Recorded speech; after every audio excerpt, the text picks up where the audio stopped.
Hello. Hi, everyone. How's everyone doing? Sorry I'm late. Got home late. Hello. Hi, Alana. Hi, Jessica. Hi, Kiki. Hi, Vampire. Pat. What are you guys reading? Look at Pat saying hello to everybody. Yeah, I hope you guys are all safe and doing well. Hi, Felicia. What are you guys reading? What are you guys drinking? How are you guys feeling? It is day 5 of Blackoweenathon. How are we doing on our TBRs? I have so many questions. Hey, Jennifer. Hey, Jessica. I think I said hey. Hey, Vina. Hey, Elises. My goal for tonight, I'm reading Queen of Tiles. Of the Tiles, feeling great. It's the end of my B-Day. Happy B-Day. Happy birthday, Renee. One Night in Georgia. Okay. I am reading.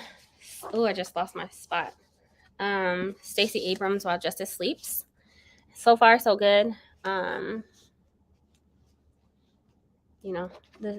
main character is trying to make the connections. Avery, she's trying to make the connections with everything. There's a bunch of like little clues left for her while the justice is in a coma, and so it really is a mystery thriller type of book. And they're trying to take the bad guys are trying to take people out one by one. So yes. Alice's, I think this is a thriller. I think it's a thriller, but it's definitely a lot of mystery involved. So I'm in a cozy book mood. So tonight I'm reading A Chef's Kiss. That's interesting. Did you ever finish The Final Strife? Did you finish that one? I enjoyed the While Justice Sleeps. Yeah, it's getting good. Is to read at least 60 pages of Nana so I can finish it tomorrow. Perfect. Do you have the ebook? Or the physical book? Hey, Kiana. Yeah. Happy birthday, Renee. I hope it was a good day. So you guys already know we're gonna do pretty much long sprints. It is 7:17 right now, my time. Probably stay until about 11:30. So several hours worth of sprinting. Just to be as productive as possible. I'm gonna head to the store and go get me a little drinky drink because it's hump day and I need it. So Pat, I've had already almost 3 liters of water. Don't come for me, Pat. Don't come for me.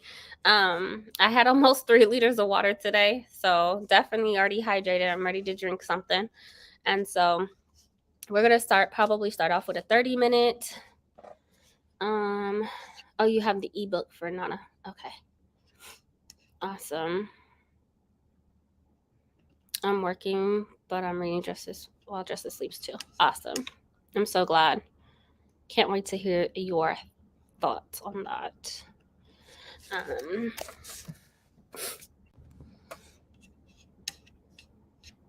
Let's see. Let me bring up should we start with a 30-minute or should we? Oh, Cammy. Okay.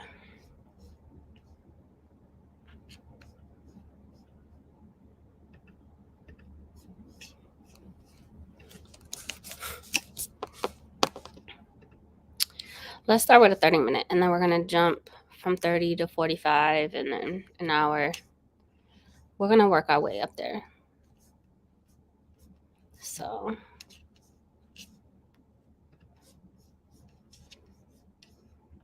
let me get Bree's timer.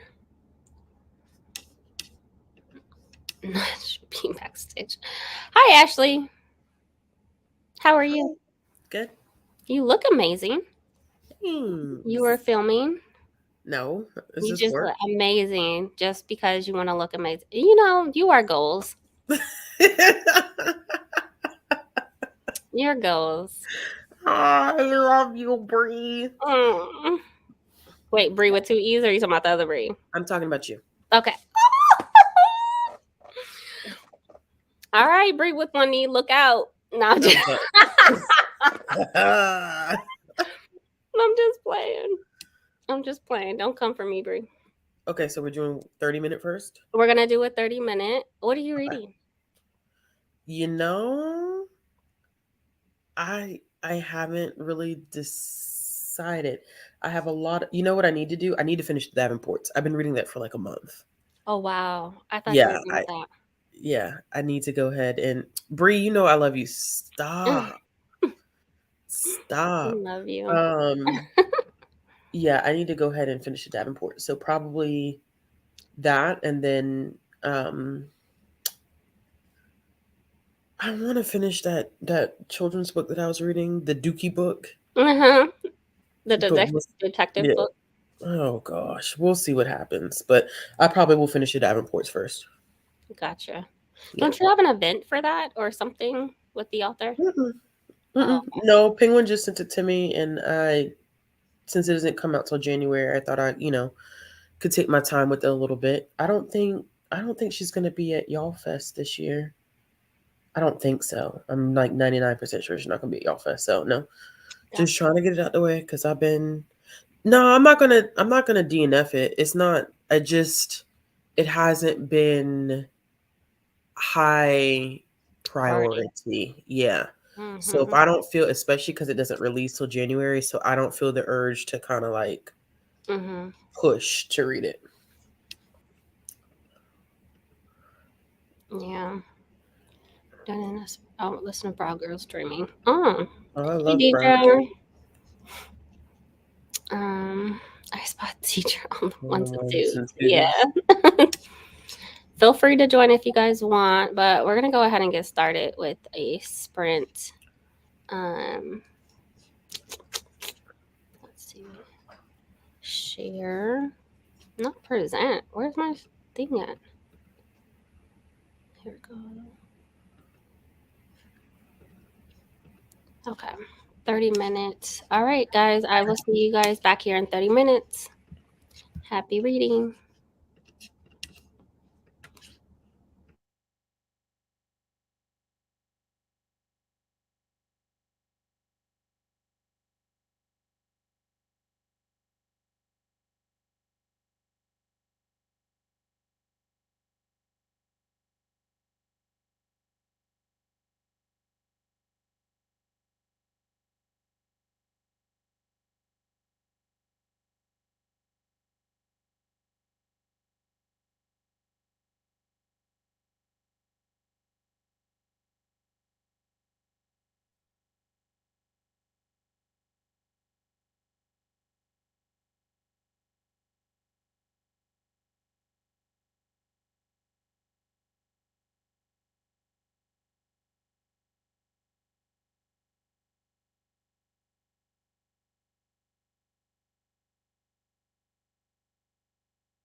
Breathe, the timer's not on. And you forgot to press play.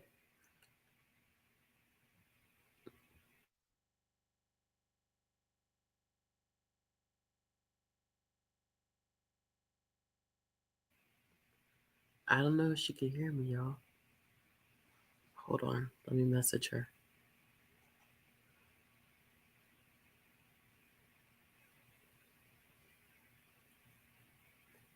Let's see. Hold on, y'all. She may have stepped away too.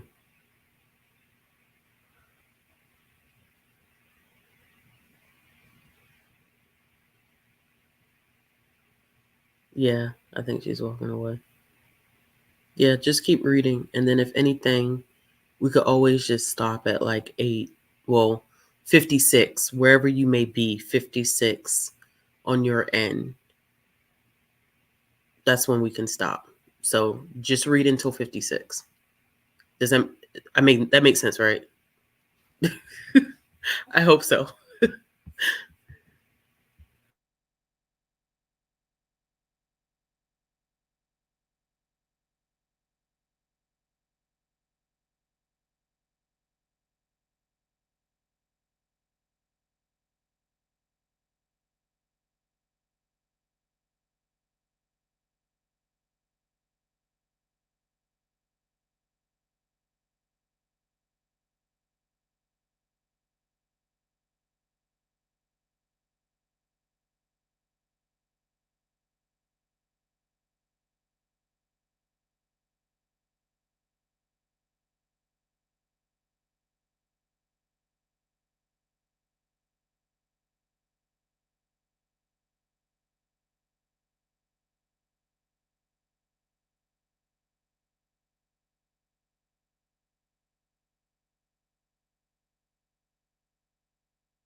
That was not 30 minutes. The timer isn't on. I told everyone to read till 56. Oh, okay. So we're going to read till 56.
How was everyone's reading? I wasn't ready to stop.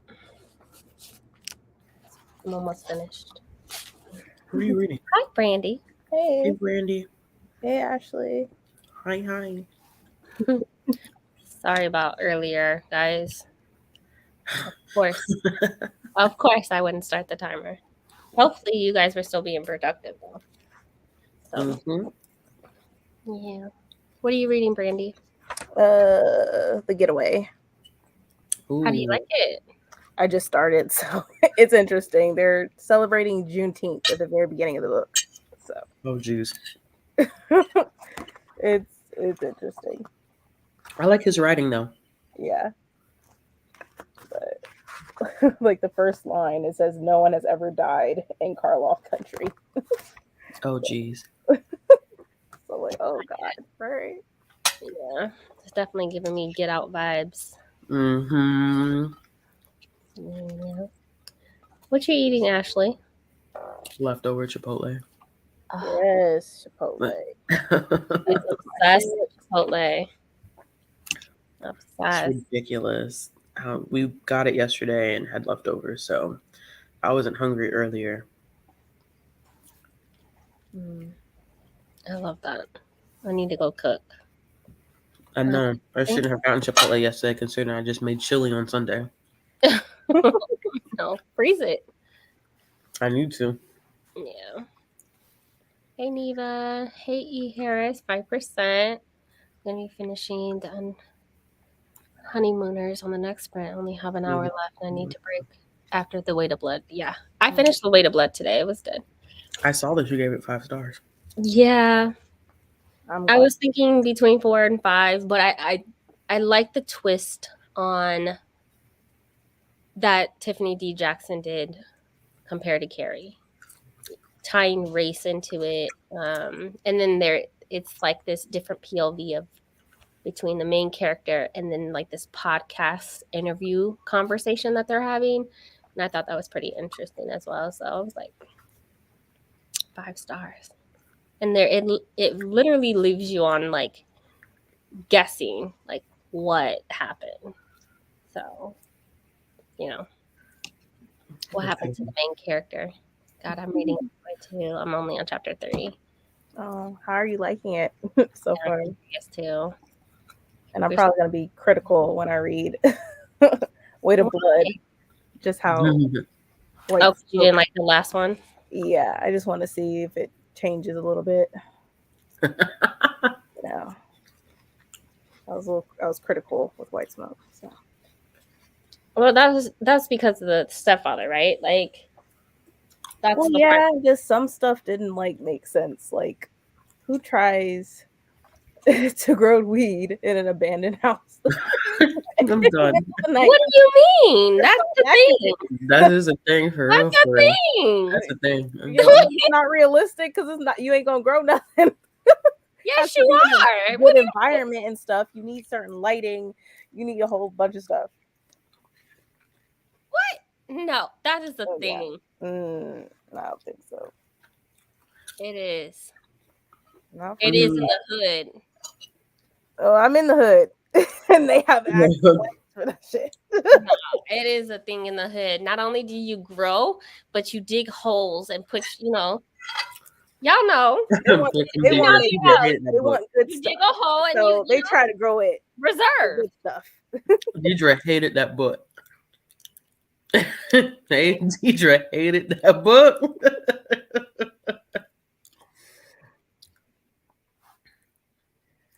Thank you, Deidre. I'm glad you agree with me. Yeah, Deidre did not like that book. I'm glad you agree with me. That's definitely a thing. At least where I'm from. Not waiting. What about Neva told me about it? I'm not in a rush to read The Weight of Blood. I'll just leave it at that. Gotcha. I agree. Yeah. I only read it because Jan is having a book club discussion on it this weekend. So I forgot that was this weekend. Reading this Natasha Brown, which I think I classified as a horror. I'm not sure. Okay, that's good. No, that's just not realistic. That's because you live in a major city. But that shit is really realistic when you don't live in a major city and you have a lot of abandoned houses. That shit is very much realistic. You said, I don't care if it does happen. Mm-mm. Like to get away. I hope I enjoy it. I'm listening to the audiobook. There's an audiobook for it? Same. I'm Yeah, also this on listening to Hoopla. it. Yeah, it's on Hoopla and it's also on Scribd. So I'm hybrid reading it. Oh, I didn't know that. Yep. I only knew that because I refused to buy a copy of it because it was already on Hoopla. That's the only reason why I know that. Yeah, I didn't. I'm definitely not. I didn't buy it, even though it's on my TBR for this month. But my library has ordered like 15 copies. So They ordered how many? 15. Oh, you're in a major city. Yeah, it's a major Yeah. city. You're in a major city, yeah. Oh, That makes sense. they didn't even order any in my library. They didn't? No. I did not see it at all. That's interesting. But I did request it. So Okay. hopefully they'll order some. You live in a major city too, don't you? Yeah, I guess Columbus is a major city. Yeah. Mhm. I'm surprised they don't have it. I only bought us one copy. That's because we broke. Yeah, it is a thing. See, it is a thing, and the thing about in White Smoke, it's not a major city. There's most of the block is in abandoned houses. But yeah, I get why people didn't like it though, especially when it came to the phobias and some of the other things. Like even her friend that got pretty much with police brutality, and then she's gone. You don't know nothing about her. I'm like, that was unrealistic. That really didn't have to be in the book. Yeah, I get it. It's a group read for FTC readathon. FTC, what? Look, it is a Carrie retelling, but it's done for me. I think one, I don't read that author, but I liked it a little bit better because there's race tied to it. It wasn't just and the dad is God, the dad is horrible. I don't know what is it about Tiffany D. Jackson and like fathers being so abusive. Like what? I have no idea. But that's the thing for her. The way They're absent. yeah, or absent. Like there's always something, horrible when it comes to fathers in her books. Yeah, you're right, Deidre. Nothing would have grown. Yeah. Nothing would have grown. Yeah. Hey, Kathleen. Hey, I'm reading House of Hunger. Oh my gosh, how do you like it? I'm gonna probably wait. Well, my audio just came in for House of Hunger too. Man, I'm probably gonna wait and see what people say before Before you dive into it? Yeah. I don't know. I like Alexis Henderson. She's not everybody's cup of tea, but I like her. Mm-hmm. Yeah. I liked the Year of the Witching. I just didn't like the Children Brides. Like that just Yeah. I can't do that. Like oh, for the culture. Duh. Oh my gosh. For the culture read along. Gotcha. And then there's so many read alongs this month. You're listening to Mama Bree preach in her new video. Yeah, I have to watch that. I have to watch Yeah, that. I have to watch it. I saw the thumbnail. House of Hunger. You guys. Have y'all read Seton Girls? You got you got sent House of Hunger. Mm-hmm. Oh, okay. Yeah, I just bought it this week too. Okay. I still have to read that by Sylvia Marina Garcia. Mm-hmm. I DNF'd it until I got the audio. I just didn't care. It was, I mean, there's a cat and there's a broken down car, and you'll hear about it from the beginning all the way to the end. And it's like, I'm sick of hearing about this goddamn cat. So I was sick. And there was like 3 pages of just talking about this goddamn cat. And I was annoyed. I was annoyed. No, I'm not built for that. Right, exactly. Oh. Man. Started house. It's not like it. It's just a bad case of mood ring. Yeah. Yeah.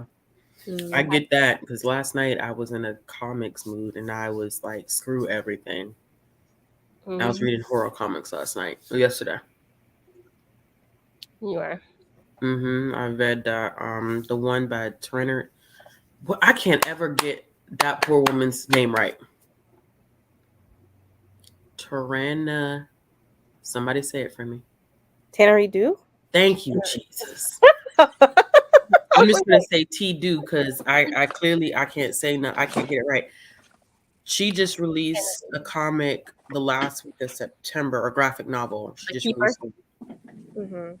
And that kind of like started off because it's called The Keeper. I read that one, then I read Ice Cream Man, then I finally finished my reread of Chew. Finally.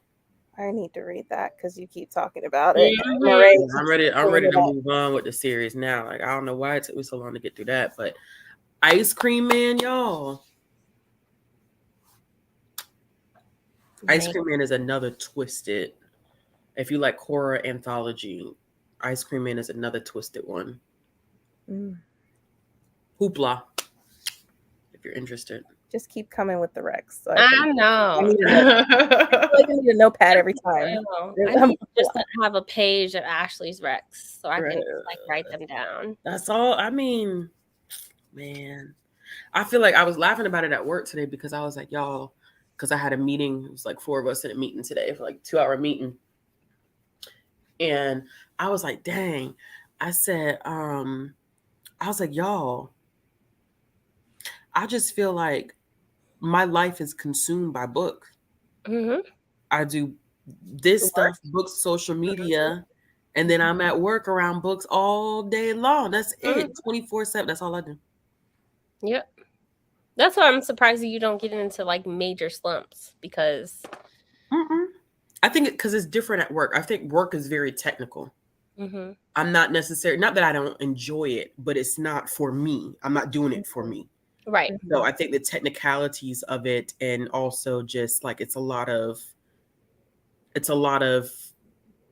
help desk and processing and checking for condition and purchasing. And so I don't really, it's not 100% like, oh, I'm consuming this for me. I'm thinking about a whole group of other people. So the only time I am doing it for me is when I'm at home. And that's it. But the being able to see every book that's releasing is it keeps me on task. I'm like, oh, I might want to read that. I might want to read that. Okay, yeah. So that kind of helps. Well, now that I'm working at a bookstore, I'm like the same way. I'm like, oh, this is new. Because you're around it all day, so you get to see stuff that sometimes the community is not even talking about. Right, and I'm like, wow, okay. Yeah. I'm jealous. I'm not always objective, Deidre. I'm completely human now. Yeah. I'm not always objective. It's kind of hard too, like when I see an author that I don't like, but I know that they're going to circulate. And I'm not even lie to y'all, I haven't been intentional and have not bought something, and then somebody from the public will request it, and I have to get it regardless. So I try to wait as long as I can before I have to, but I always end up having to get it because it's a public thing. Yeah. I feel like I'm reading all day long as a reading teacher, but that's books that you can't just buy, from the store. So they're intentionally made to help kids read. So yeah. I commend you for doing that, being like a reading specialist. I did a reading academy thing for the summer. And it's hard. It is. It is. I always commend people like having to experience that and go through training and only having to do it for a summer. Oh my gosh, I have so much respect for y'all because that is not an easy job. Because I was, and I only had one kid. Oh, I have like close. I think I have 38 this time. Yeah, see, I had one kid that I had to work with one-on-one for this summer. Mm. And I was like, holy crap, like this is too real. And when you work with low kids, they learn differently, especially depending on what time of day, right? Like Hmm. I can work with someone who is low, who I know needs to have special services, Yeah. but Monday it's everything's flowing. Tuesday it's like they're checked out, they're not grasping, they're not understanding, and then I feel like they're not back where they need to be until Friday, and I'm like, look, what's going on? It's just like, it's just different, and kids learn differently, and so you just have to cater to your group. And when you have a group of 5 to 6 kids, Hmm. I have 8 groups. They all learn differently, and you have to cater to every single one of them. And I do a lot of the data too. Okay. Oh wow. It's Oh it wow. could be a lot, and so that's why I took a break, and I'm been on leave for the last 2 weeks because it's That's overwhelming. a lot. It's Mm. overwhelming. That's a lot of kids. Hmm. A lot of kids struggle with reading. And I think we know that, like, right, as a community, we know that kids are struggling with reading, especially after COVID. But it's like, Hmm. technically, that we can't even use that COVID anymore, right? Like, kids been in the classroom for a whole year. We can't even say because of COVID anymore. I mean, like, Yeah. they're learning and growing within 6 weeks can be a big difference, right? So I can get my kids to grow 2 reading levels in 6 weeks. So we can't even use that excuse anymore. But I mean, Yeah. it did make a big difference. But they've been in the classroom for over a full year now. So, it's just getting them to do the work, getting parents to help me out because all of my kids are required to read at night. Um, and turn in book reports, or reading logs and stuff like that. So it's been it's been a bit of a journey. How does that work with, I'm sorry, I'm just curious. How does that work? How much do you struggle with caretaker involvement? Massive, Massively. Yeah. massive. That's what we had so much because we were dealing with kids that, I mean, that were like really really struggling, and so they had to have a parent or guardian, or like we say in library world, their big, whoever their big person is, Mm-hmm. um had to enroll them, but it was free. They got a whole library collection because it was grant sponsored, but getting them to like practice, like they got books that were checked out for them from the library. Then they were getting books every single week, that they got to keep on their own, and we were doing read alouds with them, doing story time and read alouds, and we were trying to encourage their guardians to keep Do that going. But Mhm. that's where it was, the disconnect started to come in, where like there wasn't that continuation, which we were trying to explain, like that's where the dots connect. Mm-hmm. When we keep doing read alouds and story times, and you're having them read to we're having them read to us, if you keep that up and they're continuing to practice, we'll see improvement in their post assessment. Right. And we Yep. could tell which ones had guardian involvement Uh, and which ones didn't, because they barely made any progress over the course of the session. yep. And parents really think they spend the half the day teaching reading. That's not the case. Yeah. Reading lessons are like 20 minutes. Yeah. 20 minutes, and then it's independent work. So I mean, like, between 20 and 30 minutes, and then maybe we'll have like a 20-minute or 15-minute phonics block. It's not a lot of time invested. Yeah. And yes, that's 4 days a week for us, but at the same time, it's like I struggle. My biggest issue is not necessarily just working with the kids and different learning strategies, is parents. I'll Yeah. have parents where I'm just like, they need extra support. They Yeah. need extra support. And it's like, there's only so much you could do. So do we wait until they're in middle school and then you decide to get them tested and figure out what's going on with them? The amount of dyslexia kids that I have is insane. Yeah. I And always it's feel just like like it's too late at that denial, point. completely denial. And I'm just like, Yeah. Okay. Yeah. Like, okay. So it's just parent involvement is massive, and I'm having to call them consistently. And I get that every home is different. I have one family that their kids work after school where they help out their parents, and I'm like, I get it. So let's figure something out. Let me keep them an extra 10 minutes after school, and I'll do it. But I mean, like, you have to tell me, otherwise I'm not gonna know. Yeah. So, but parents, they're also, especially in Texas, they're the first one to complain how they need involvement in their their child's education. And Mm. don't First take thing, the I don't want my necessary. child reading this book. I don't want my child doing this. I don't want my child doing that. I want to know your lesson plans, because they tried to do that as well in Texas, where parents wanted access to teachers' lesson plans. Oh, child. So they're the That's just first one to sit there and but complain. that's doing Not your children could barely read, but you want access to lesson plans, but Johnny and Susie can't read a book. At all. Priorities, all types of messed up. 2 years behind, can't read nothing. Like, and then when kids get to 3rd grade, they start taking those state assessments. Yep. It's just Yep. like, Yep. okay. That's exactly So what they start we're doing. not Yep. going to get special education and get them the help they need with the accommodations. We're going to let them sit in the classroom and struggle. And then when they get to 3rd grade and they start taking those state assessments, it's just like, well, okay, they failed it. But in 5th grade in the state of Texas, if you fail it in 5th grade, you get 3 tries, and then you do 5th grade all over again.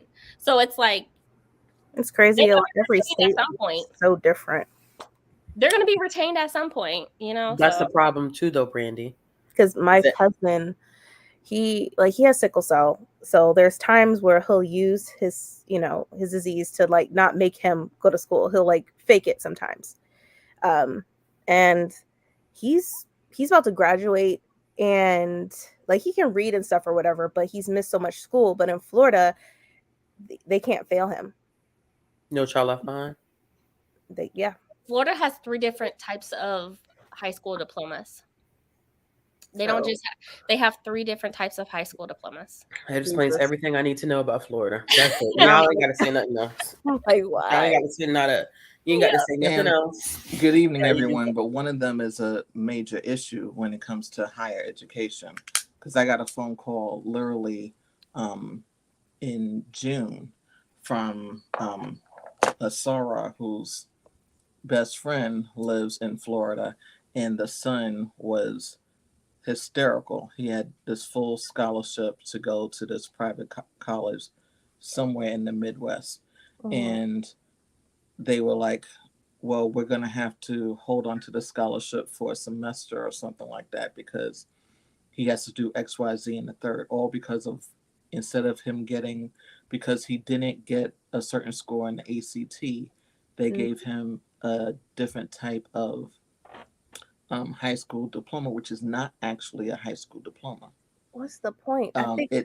So he would have to get like a GED, which is very different from when we were younger, because they've changed the GED. It's much harder, and so he'd have to do that because they still graduated him, but because of the type of high school diploma it is, and I said, explain to me what it is again. And when she told me the name of it, I said, this is going to be a problem in terms of financial aid also, because it's not known as the equivalent. So it's lower than a GED. So therefore, you wouldn't be eligible to receive the federal Pell Grant. Can't there just be one diploma? I mean, that's a problem. All, that's a problem. Why I was so angry. I was like, how could they do this to these kids? It's a high school diploma, they don't care. But it's labeled differently. Like it's still a high school diploma. It's just titled high school. Like, but it's the title, because the name of the title makes it makes him ineligible, or anybody else ineligible to Dang. receive the federal funds because it's not known as its equivalent. This it specifically says it is not equivalent because it says you can go and get your get your GED, and I'm like, why? Just because they didn't. The ACT is not mandatory for every school. That makes no sense to me. No, It's not. there's something behind there that you weren't being told because Yeah, I was like, that doesn't make sense to me. it had to be his attendance, or something. That's the reason, you know, he got it that way. So that's weird. Yeah. That's weird. No, parents cannot understand lesson plans. If I tell you an objective in TEAC 4.23, you're not gonna know what that means.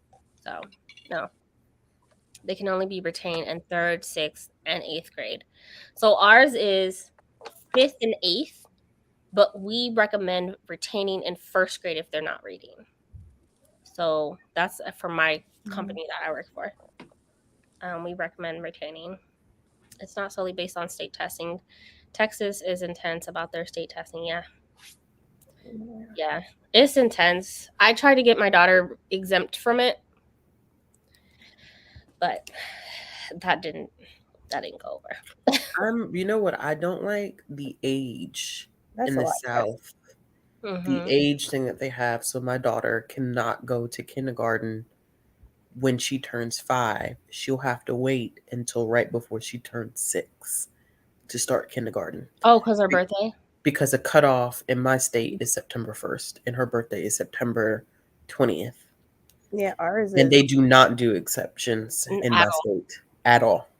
No. So we would have to, I mean, the options right now is to do charter or private to get her used to being in a structured environment and doing a full day program. She can't even do preschool.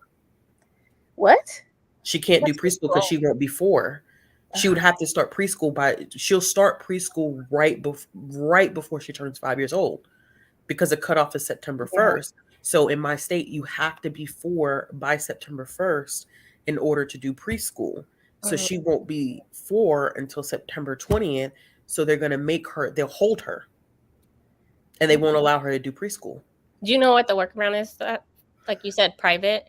So private or charter would be the workaround, or if for some reason they don't get enough attendance in the preschool, they would make an exception. But the only workaround that the likelihood of that happening is slim to none because everybody and their mother is going to try to put their child in preschool. So the only workaround that we have is to really explore charter school or to put her in a private school that has a full day program so she is structured. But you know, private schools in my state I went to private schools. Same. And you know, it's a plus and a minus when it comes to private school. It's going to have to be a lot of me in the back end and a lot of me showing up to that school. I can already, you know what I'm saying? It's going to be a lot of that. And so I'm mentally preparing myself for that. And then also thinking about how we're going to make this work, because what I don't want is, I've noticed with my child is that I was like this, but not as much as she is. She likes to be kept busy at all times. Her hands, her mind, her body have to be in motion at all times, or she starts to get into trouble. And what I don't want to happen is she gets put into a classroom situation where, you know, she's not being challenged or she's not being kept in a productive situation, and then she gets labeled as a problem child and she's not. Yeah. And I can already see that because, like, even on the weekends, like, we can't stay here. Even when we were in the apartment, we couldn't. But even being in a bigger, you know, space in a house, she doesn't do well with being in 4 walls. She likes to be out exploring, doing things, learning things. And so I just don't want her, because I know me and my temper and my attitude. And so to protect us both, me and my family are now really discussing what we're going to do, because, you know, she's 3 now. So I have to start making decisions by the end of this year. Yeah. Yeah. But I did put my child in preschool with a private. Technically, it was like a daycare, but they were ran by the state when it comes to their preschool program. But if you do that, and then you have that rule of they have to be 5 by September 1st, and the only workaround is if they don't have pre-K 3, by the time she hits 5, she's gonna have to wait until she's damn near 6 to get into kindergarten. Yep, and that's the thing, and that was the hiccup. The workaround is to stick to a private school. Yeah. Once you are in a private school, that mandate of them being, and she finishes kinder, then you can go the public route and put her into first grade at 5 years old. At 5 years old, yes. Yeah, so we had to do, because my mom was thinking about it that way, because I didn't know, because I lived in New York. I was born in New York, and I lived in New York. When we came down here, they tried to make me repeat. What grade was I in? They tried to make me repeat 2nd grade. No, they tried to make me repeat 1st grade because I was going into 2nd grade. And my mom was like, no, she already did 1st grade. And she said she had to go through so much with the school district because they kept trying to say no, because of her age, she's supposed to be in 1st grade. Mom said, based on this paperwork, my child has already done 1st grade. And I promise you. And so it became an issue with me. Surprisingly, as much as I hate math now, it was math and something else. Even when they put me in the right grade, and when I was in 2nd grade, I started having behavioral issues because I wasn't being challenged. So then, to kind of combat the behavioral issues, they started pulling work from a 3rd grade classroom and giving it to me to kind of, appease me, because I was in class just cutting up, not because I was a problem child, but because I was just bored I had nothing else to do but to cause trouble. And so I see my child kind of having to deal with the same things. Like, she likes a challenge. And so I just don't want that fire that I kind of see in her right now at 3. I don't want anybody to kind of put that out, if that makes sense. Yeah, that makes a lot of sense. Yeah. So when my daughter went to preschool, she did pre-K 3, then she did pre-K 4 in actual elementary school. And when she was in pre-K 4, I had the same concerns because pre-K 4, they're still trying to hold the pencil. Yeah. At this point, my daughter knows how to spell her first and last name. She's like reading, she knows all her letter sounds. And I sat with the teacher. We had the same concerns. And all my daughter did that school year was help other kids. That's all she did. And so she would end up sitting down with the teacher for about 10 minutes a day to work on 1st grade material, because she was in pre-K 4 and that was her way of challenging her. So she ended up getting it. It's just, it can't be customized when you're in a school setting, to be frank. Like, it can't be customized the whole day, to someone who's more advanced. They just end up being helpers a lot of the time. And so now that she's in 2nd grade, she reads at a middle of 3rd grade level. She is being challenged. She's helping a lot still with other kids, but she's getting other material from other grades. And what they can do as well is they can send out, if I requested it, I could, where my daughter goes into a reading class in 3rd grade during reading time. And they, she would just leave and then she would come back when they're finished. That is an option, but the earlier you get it in school, the better, obviously. Not saying that daycare is not teaching, but like at 3rd grade, they should, or at 3 years old, they should have pre-K 3. Yeah, they do. And so the issue with the pre-K 3, which we were looking at, she wouldn't have been 3 by September 1st. And so it's just, it's so aggravating, because she's ready to be, and her daycare does a good job with the young women that work there. I don't know if they have aspirations to be educators or what it is, but they're good because she's learning stuff that I know that I have not taught her at home. Mm-hmm. And so I appreciate that. And her last teacher that she had, unfortunately, goodness gracious, like I loved her so much because she was so good. You know, she would take her out of the 2-year-old classroom and put her in the 3-year-old classroom because she was like, she's ready for that. And she does not need to be. So she said, if you notice, like if you watch your app, she's like, you see me checking her in and checking her out of the early preschool because she's ready to be with those kids and learning what those kids are learning because there's not much more that she can get from me in this 2-year-old classroom anymore. Like she's past that point. So I love that her teacher had recognized that even at 2 Mm-hmm. and was saying that she needs to be challenged more. I'm going to put her in a 3-year-old classroom whenever they have the capacity to take her for a couple days out of the week. So, yeah. The thing with the GT supplement is it's under the same umbrella as special education, right? As much as we would love to say like, oh, sometimes with public schools they'll send a letter saying we want to test your child for gifted and talented, but as it's just put in perspective, it's an hour a week. It doesn't matter. Like if I was to put my child in, she's in a charter school, if I was to put her in a public school and she got gifted and talented, it's not that beneficial because it's an hour a week. That's all it is. It's 30-minute sessions twice a week.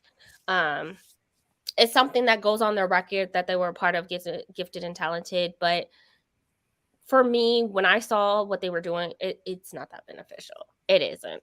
You might as well skip a grade. If they're mature, if kids are mature enough when they enter kinder, they can skip a grade. If they're mature enough. If they're not mature, then that's not going to be a recommendation that they do. But yeah, I don't recommend. I mean, gifted and talented is great. It goes in their file, but it's an hour. At my school that doesn't have gifted and talent, but we're trying to find work for him so he's not bored. Yeah, send him to 3rd grade or send him to 4th. So that's what my child has a curriculum on the computer that's designed for older grades that she's allowed to be challenged with. But son moved out of one school because the teacher was talking about how they weren't going to really have to work with him. His 1st grade teacher asked me out to breakfast. No, Lord Jesus. And told me about it, that they weren't going to challenge him. She suggested to get him into another school that would challenge him. I agree. Sometimes you have to do that. It depends like on their rating too. So we have school ratings in Texas where we can see like the data of their state test, if they're closing the gap, if they're filling their test scores and stuff like that. So all of that makes a difference to know if your child is in an environment where they're really going to strive. So just take that in consideration. So yeah. Okay, let's read, guys. Let's read. But yeah. Damn, I definitely thought they were reading more in school. So yeah, no.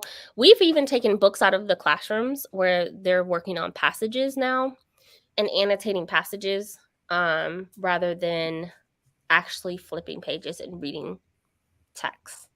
So I don't think they're reading as much. The focus is still reading and math. But once you see the data for math, it's drastic once they hit 3rd grade. It's a full tank for African Americans and Latinos where they tank in 3rd grade with math. And part of that is that they're struggling with reading. So you have kids, work with your kids.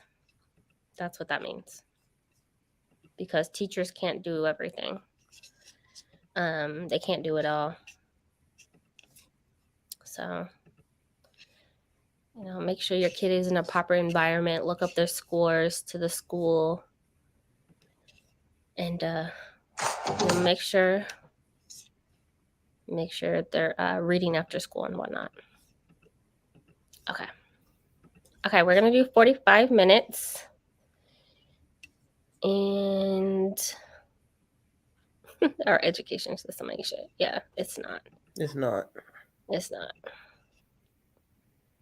It's not. Teachers have the best interest, but like there's so many political things behind the scenes where like hands are tied, you know. There's only so much you can do. You have supervisors, you have requirements you have to listen to, and things that you have to teach a certain way. So, yeah. Okay, so let's go ahead and read. I'm going to continue drinking. I hope you guys are having a good time with your books, and I'll see you guys back in 45 minutes. Happy reading.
The other side of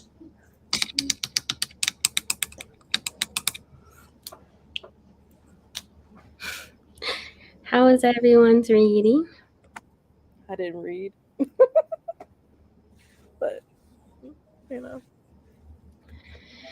Yeah, I think I maybe read 15 pages, and then I started talking to I had to do my daughter's hair because she has picture day tomorrow. I completely forgot. So, what are you reading, Adrian?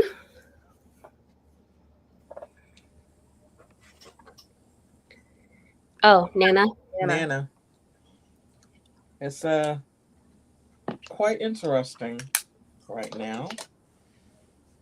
So I don't know why sometimes this happens when I do the audiobooks.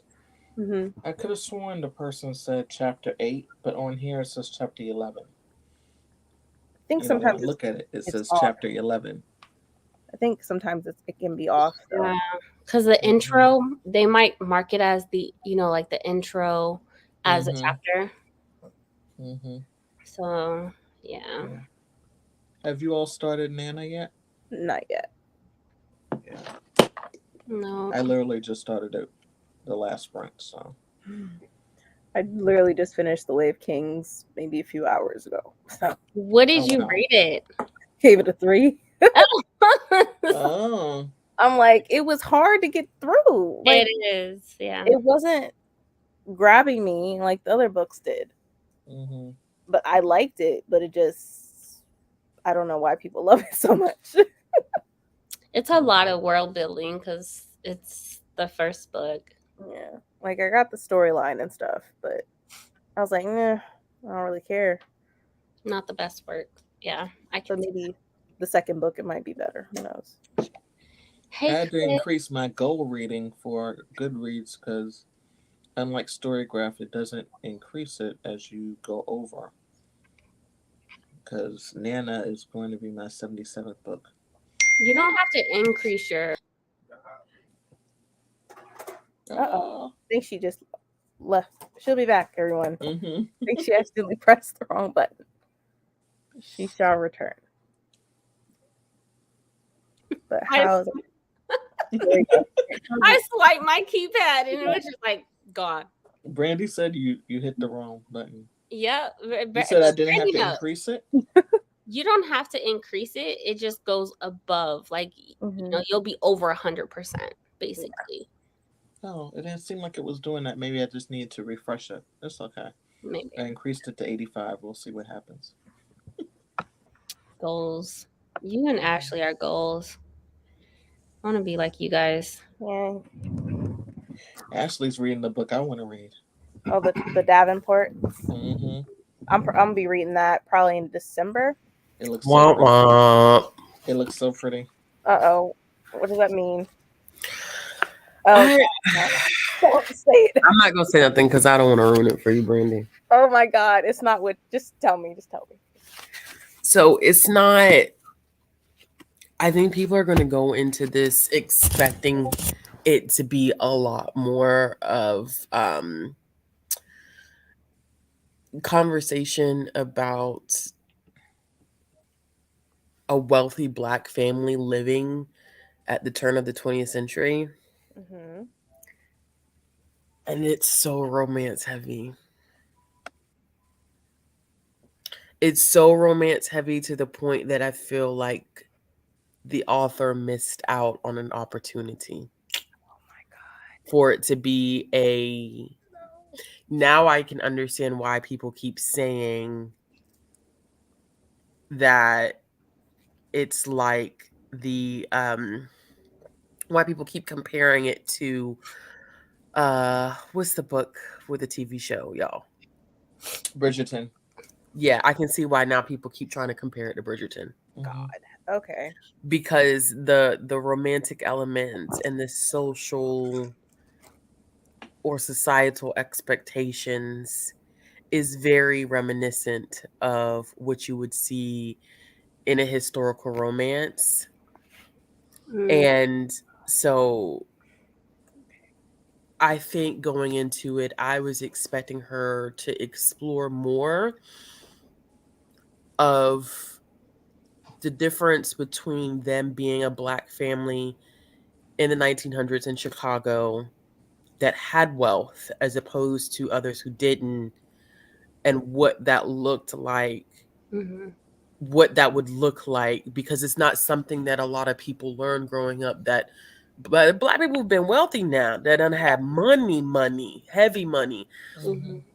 And so I was expecting that more so than a romance. And the cover to me, the cover to me doesn't necessarily, I know, Scarlett, you said that it says romance, but the description, Didn't sound like it was romance heavy.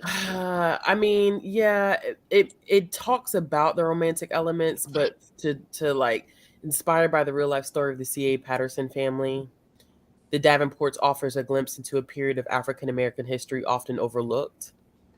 Yeah, that's so. I'm It doesn't, and I'm not saying that the romance couldn't be there, because I feel like the romance was going to be there, typically because it's a YA, and it is like, it does talk about kind of the octagon of relationships that exist. That's another thing. It's for It's women and YA? for men, Mm-hmm. and everybody is in love with the wrong person. Dang. Oh. And so it's messy. You have a sister engaged to someone who falls in love with the other sister. Like, All right. I think if you're looking for a YA historical romance with Black love, Then this is it. Then it depends on what lens you come at it with. So it's nice that I think that teens are going to get a historical romance that has Black characters, is Black love. All historical romance does not have to feature white people. Mm-hmm. But if you're like me and you're going in for the historical fiction part, it's not. it's kind of dicey. You know what I'm saying? Mm-hmm. So it depends on what your expectations are and what you want from it going into the book. So when I go and I review it, I say, like, don't go in looking for heavy historical romance. Historical fiction. If you're looking for historical romance, YA, Black love, this is it. Mm-hmm. But it's not what I was hoping for, because it's such a lesser known part of Black history, and it hasn't been done yet in YA, at least not to my knowledge, or it's not done frequently in YA. I was hoping that we would get that, but Yeah, I would want to hear more about that part. That's what I wanted. That's what I thought it was, about the historical part of it. Not much of a romance, but now that I know, hear about Black people making money. yeah, if you change your perspective, I think you'll enjoy it. But you get the historical part, but it's really honestly only through the lens of one character, because she's transitioning out of living a life of wealth and privilege to understanding what other Black people are going through, especially because Jim Crow is now coming up more frequently.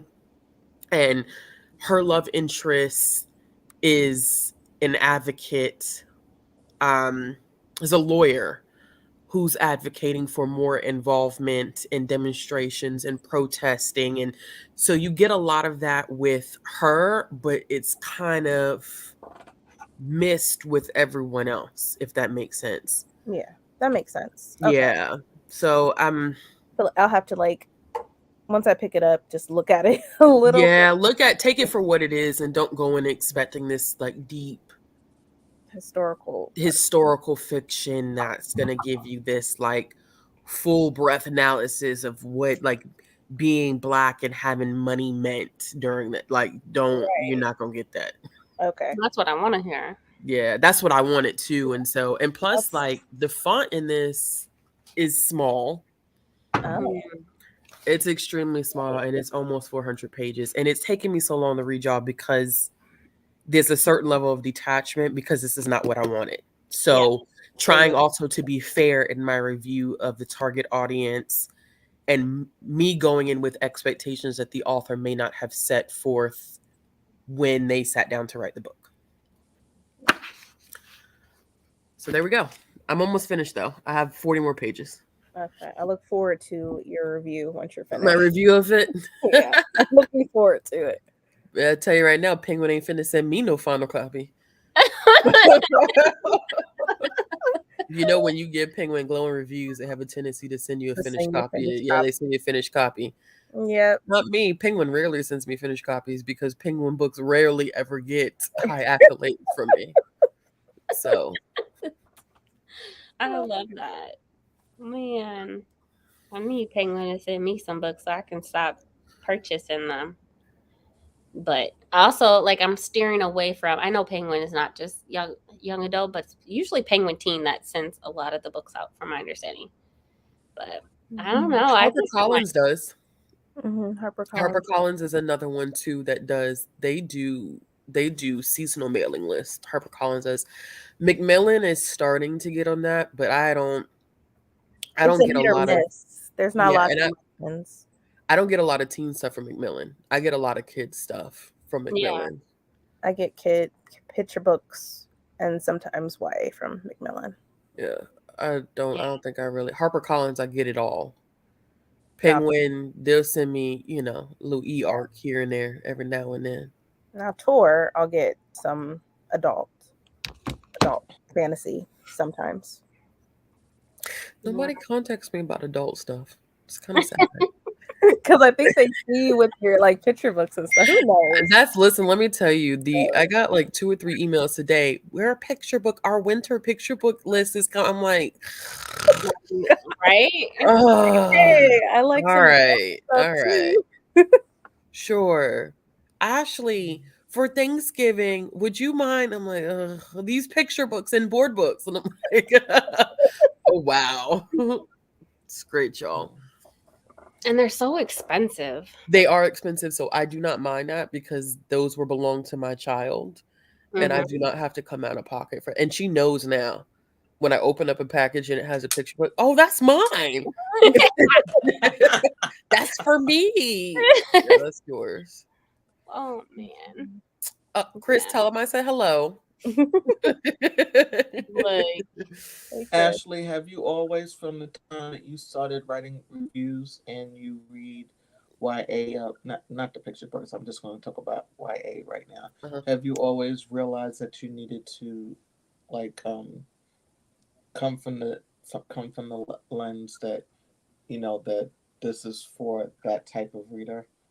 No, honestly, when I went to when I got my degree, is when I became more hyper aware because I had to take, in order to get my degree, because my specialty was youth services, I had to take a children's lit and a YA lit class.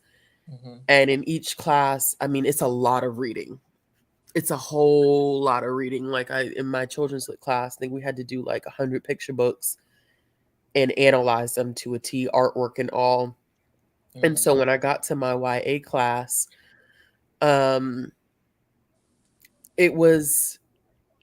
we had to review them. So we had to read and review. And part of the reviewing process was understanding why it was so important to that demographic. And so because of that class, I'm very, very mindful of coming into anything that's not adult in how I review it. I'm fair. Like if I don't like it, I don't like it. But I'm also fair in looking at the fact that I am not supposed to be the target audience. Therefore, things that may not appeal to me as a 31-year-old woman may appeal to a 16-year-old girl reading this book. You know what I'm saying? Right. But I'm still fair in my judgment. Like if the writing is, I don't, something like, writing is not good. It's just not good. I don't care who the target audience is. Right. Yeah. But I think I just get really frustrated when I see adults, especially in our community, who will say stuff like, oh, the main character was so immature. they're supposed to be. Well, Developmentally, that's appropriate. Like, so when I hear stuff like that, it kind of irks me because, and also it's an issue with the publishing industry as well, because the money comes from people our age. Facts. We're driving the market, but these authors are supposed to be writing to the appropriate audiences, and YA now is starting to get lost in the weeds of who it's for. it should continue to be for teenagers, but it's becoming so geared towards adults that when you have kids who come in that are 11, 12, 13, that are on that cusp in between middle grade and YA, they don't have anything to read because content wise, it's too much. Middle grade wise, it's too young. And so the whole concept of YA as an age category was in response to, you know, in the 30s and 40s, they had these little dime books that were very much so gendered. There was not really much of anything for teenagers out there. There wasn't really a YA or a teen section at the library. So the age category of YA or teen was in response to this age group not having anything for them. And so you have things like, you know, Twilight, Harry Potter, The Outsiders, that's, you know, all of that. You had different waves. Harry Potter and Twilight are considered the golden age of YA, which started in the early 2000s. And then it's kind of evolved to what it is right now. But because publishers, it is a business, they're out to make money. They know that the adults are the ones with the money in their pockets. The spirit, I think, of teen literature has been lost. Yeah. It really has. And it's kind of sad because, you know, even when we look at our circulation in the library, it was like, we know it's not always the kids who are taking these books out. It's the adults. And it's unfortunate because that's where we lose that fostering of love for reading. We catch them when they're young, they're in middle school, and then in high school, it's like we kind of leave them out in limbo because we're too busy catering to people my age. That was the same issue I had with Finding Jupiter. Finding Jupiter, I knocked Finding Jupiter down because I felt like the author did not stick to the target audience. It was a damn good book. I loved it, but it was nostalgic to me. I am 31. I should not have read that book and felt like, oh, this is taking me back. I remember when I was at the skating rink and listening to this music, and I can't imagine a 15-year-old picking that book up and understanding what the hell is going on because they weren't in mind when that book was being written. It just, it's still being done in the sense that there's still books out there. There's still books out there for teens, but it's running a dangerous line right now. Yeah. It's running a very, very dangerous line. And if they keep up the direction they're going in, they're going to lose. Like, I'm going to Y'all Fest next month, right? You won't believe how many adults It's gonna be there. every year. Every year there's adult. Like every time I see people posting, it's hella adults. It's a lot of adults at Y'all Fest, and Y'all Fest it's a young adult literary festival. Yep. And That's you how it see was. nothing but adults there. Nothing but adults there. And so you just I don't know. I thought I saw a video of you going to it earlier this year. Did I? I went last year. I went last year. Oh, okay. I go every year. I saw the video. I don't know why I was thinking it was the spring, early spring. Yeah, no, I went last year, and I'm going because I get professional development for going. And you need those credits. Yeah, because it counts because it's my area. Right. So it counts for me to be going to the sessions and stuff like that. So, I mean, it's cool because I get to do it, you know, as being a part of BookTube, but also, I mean, it's for work. It's work related. Yeah. Yeah, we have New York Comic Con starting tomorrow. So yeah, I saw. I'm so jealous. I'm coming next year. Whether or not I'm going to go. I'm going next year. I have to. That's my birthday present to myself next year. Is going to Comic-Con because I've always wanted to go to the San Diego one because that's the huge, really, really huge one. I'll wait till my daughter's a little older because I gotta make that a whole trip. That's gotta be a whole thing. I've gone to the one in Atlanta that happens Labor Day weekend. Right now I can't think of the name of it, but that one I went years ago with Leslie L.A. Banks, and I was like, what is this? all these people are in costumes. What is this? It's Yes, very I interesting. love I was like, it. I okay, love it. it's pretty cool. Man. But YA is a very new genre. Like it's not. Very, So even when you were, I don't know how old you are, but like it's very very new. very new. Yeah, even Mhm. Twilight, I didn't like because I read it when it came out because that was a thing. I didn't think of it like it was for young adults.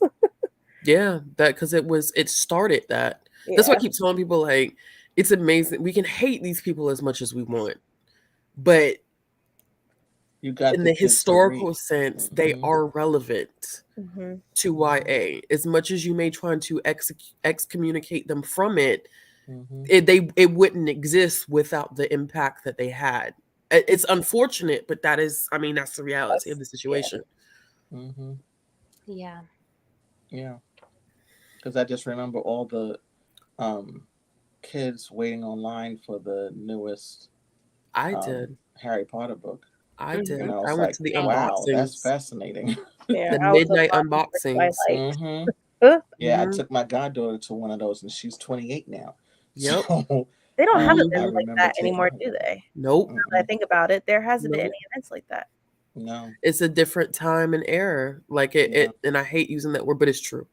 Yeah. Hmm. It It was a really different is. time to go to a bookstore and they would stay open and they would unbox the shipment Hmm. at midnight so Yeah. you Mhm. could buy your copy and read it that night. Like I remember doing all of that and Target was open for the longest for it too. I yeah, remember I went to theirs. Hmm. yeah, Man. it's Part of that could be also the revolution of like ebooks, right? yeah, Yeah. We have yeah, access at our Hmm. fingertips. We yeah. don't have to stand in line anymore. Yeah, That made it so much fun though. Made it It a lot did more it having that did. interesting. physical It book. did. Seeing somebody else that likes to read and stuff. Like, I don't know.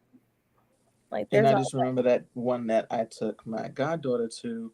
I remember, she came over to my house. I said, "Okay, you're gonna take a nap because where we have to go is late at night." She said, "We're going late at night somewhere? You never took me someplace late at night before." I said, "I know." I said, "So we got to go to bed and take a nap." And she was Mhm. like, "Okay." She's excited. And then we get there, and she's like, "Is this Barnes and Noble?" And I said, "Yeah, it's the largest Barnes and Noble that's in Manhattan." And she said, "Okay." And when she came inside, they had closed it down for a few hours, and then they let you in. You got a wristband and stuff, and they Mhm. had transformed the entire store to like, Harry Potter. They had different Harry Potter Mhm. things all around, Trivia, and it game. was really cute. It was really cute. Yeah. And then of course they let you in. I want to say 10:30, 11 o'clock, and then you start going. You go upstairs and go to the different things that they have. You get a fake wand and different things, and then you come downstairs. They're like, okay, 10, 9. They do the countdown, and then they start Mhm. opening up the boxes and start Mhm. you know selling the books. I I don't feel like think they we'll don't ever see something like that again. You yeah. won't see stuff like that It's anymore, and always it's about money too. They'll say, Mm-hmm. well, money, we don't Mhm. have enough money for this. And I'm like, well, you always complaining Mm-hmm. that there's no children in the kids section and stuff like that. I mean, you have to do stuff if you want the engagement. You Mhm. do. I mean, Mm-hmm. does your bookstore do like story times or anything like that? Oh, they got rid of it Why? because they said there wasn't a lot of kids coming in. But there were kids coming in, and that's all that matters. And I hate when people do Right. that, and it has to be a Mm-hmm. number. They said Yeah. there was no kids coming in and there was short on staff for someone to read to the kids. They don't market it. And then they said it's a They don't money market it. thing. And I'm like, okay, A yeah. money thing for story time? Yeah, and like for marketing, they won't do it because they said it's a money thing. They won't put up flyers because too much money is going into it. Not the library be like, let me tell you, because the library to walk in there, I could pull something off your shelf right now and do a story time. Mhm. We ain't even got to Maybe have that's that what with me. I did. I Literally. volunteered. I was like, I can do it. They I pull things volunteered to off do the it. shelf. If they seem like whenever it's me and my kid at the library and we're just hanging out, they'll pull a book off the shelf and like sit down with her and I read. don't know. I'm gonna talk to Yeah. my boss some more about it because I'm like, why would a kid come in here? I mean, you don't have anything for You them. don't have anything for them to Mm-hmm. do. Do they do any like what we call at the library like passive programming, like crafts or anything? Like if the kids come into the area and they could just do, well, they ain't never gonna get no damn kids in there. You ain't got nothing. You ain't got no active programming. You ain't got no passive I'm programming. You ain't got talking to nothing. my boss. I'm easing my way in, talking to her, trying to convince her, like, hey, it's worth it. It is worth it to get Authors in the kids in building. there. I'm like, money, whatever. There's ways we could do this. You don't Child, need you can make a flyer if you want. And right never mind. It doesn't People cost do you what to they make a want to flyer. do. excuses, So Mhm. Yeah. and like you Our said, store you mostly see adults. There's even story time at IKEA. Really? I'm done. Okay, I'm that not just even made me so mad. Wow. kidding. I'm not even kidding. I definitely got to keep advocating for my store because this is not it. Yeah. It's not Every it. Saturday at 2:00 they have story time. They don't market it. They don't advertise it. I Mhm. only know about it because it was on their website. And so we showed up and, they pulled the Mhm. book and started to read to, her. You know. But like, there's even story time at IKEA every Sunday. I'll just make a I'm flyer Wow. myself if that's the case. Look, I do, but it doesn't have any impact on our numbers. Wait, what was the question? Ashley, do you have a large number of homeless that use your library? Mm. Yeah. Mm. I mean, any metro area is going to have a high population of yeah. homeless people in their main location that sits in whatever downtown area. Yeah, I was just about to say that. But down. no, it doesn't stop people from coming to, and it doesn't stop people from coming at all. The Yeah. only thing that's been an adjustment, and it's an adjustment nationally, is COVID. COVID changed things up and people got comfortable with e-resources. So like Hoopla and Libby, which a lot of libraries have seen a jump in Mhm. their e-content. And so getting people adjusted to coming back in the building, feeling safe, being back in the building, realizing that the library is open, like it's Right. been an adjustment. And so, a lot of libraries are struggling with physical circulation. But if you talk to them about their ebook circulation or e-audio circulation, the numbers are high or they're increasing or they're steady. So, and our children's, and most libraries do, their kids section is, they try to keep it away, not just because if it's a downtown, they just intentionally try to create a space that is for the kids where they feel safe. Yeah. And where parents feel safe as well. And it's easier to keep that entire collection housed in one area. That's how Our, they're doing our libraries here now. Mhm. Yeah. Renovating them. Our downtown Dallas library has a movie theater area with beanbags. It's amazing.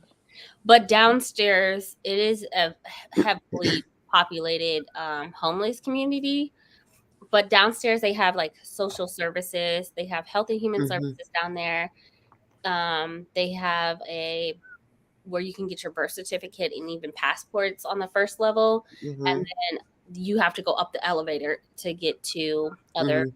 floors. But their children area is amazing, and it's the whole floor is Mhm. children's. Mhm. And like you said, it is away from Mhm. the homeless community. So I also think it's so unfortunate. I think one of the things, because I work, my location does have a significant homeless population. One thing that it always has reminded me, being amongst so many people who are homeless, is that I am only a step away from being in their shoes. Because anything can go left at the drop of the dime and I could be exactly where they are. So I never Got quite that right. understand people's discomfort Mhm. or annoyance with homeless people, Mhm. because honey, I have seen people with degrees upon degrees. 'Cause I used to volunteer in a homeless shelter. And it is a wake-up call. I talked to a man who had 2 master's degrees and was living in a homeless shelter. Anything can go wrong at any time. And so I think if one thing that's taught me is not to take anything for granted and to show compassion and grace, because a lot of times people end up in unfortunate circumstances and they're just trying to navigate and figure out their way, their way out of that. Mhm. I've noticed too that in a lot of our homeless customers, there's mental health Yeah. issues going on there, and you'd be surprised if you pay taxes. Pay attention to where your tax money is going, and I promise you, it's not going to Yeah. mental health the way that it should. Nope. And so it's a lot of different things at play, which is why I get so aggravated when people treat homeless people as if they are subpar or they are anything but human, when they are just individuals who have met unfortunate circumstances and they Yeah. still deserve respect Yep. and dignity because they are human, and I treat them the same way I treat anybody. You act up, I'm gonna cuss you out. You Yep. show me respect, I'm gonna show you respect. But I never look at a homeless person and be like, oh, I would never bring my child, because it also teaches my child, be grateful that you get to go home every night and have a roof over your head, because there's some people in this world who don't have that luxury Mhm. at all. So it is. It's sad when I hear that, and I know, like, it's not y'all's fault that you know it, but I just it always bothers me when I hear that people like, oh, I don't feel comfortable bringing my child to the library because of all the homeless people. This is a safe space for everybody, and I think that it's a public space. Mhm. And people think that libraries are just books. like you say all the time, Ashley. It is Oh, not a Jesus. warehouse. It is not It's a not. building. There are resources there for everyone. Everyone's welcome. Everyone. At my local library down the street from me is now doing coffee time, where they do tea and coffee, and where you just sit and talk for an hour. So like it is not the judgment. Watch your judgment. Like I don't like when people sit there and judge like that. Mhm. Don't do that. Don't do that. Yeah, It's space for everybody, and it's not as if a lot of libraries that I've been to have some type of form of security. Not every single one of them, but if it's a big library, they usually do. have security. They're not going to allow your child to be in an environment where it's unsafe. Mm-hmm. And people have every right to be in that building. Yes. Period. And Aaron, that is facts. A lot of homeless people do have full-time jobs. They come in before they have to go to work. And they have their work clothes. Y'all know I'm finna come in real quick before I got to clock in on this job. Like, you'd be surprised how much a lot of homeless people have going for them. But you've got to understand, in this economy and in certain circumstances and situations, it ain't no way to make it. It's hard. It is hard right now. With rent being the way it is difficult to maintain. You have to have two jobs or income coming in or some type of assistance going on. And so I just don't, I don't, that's never sat well with my spirit, and it never will. I don't know if I think it's because I'm amongst homeless people all day. Yeah.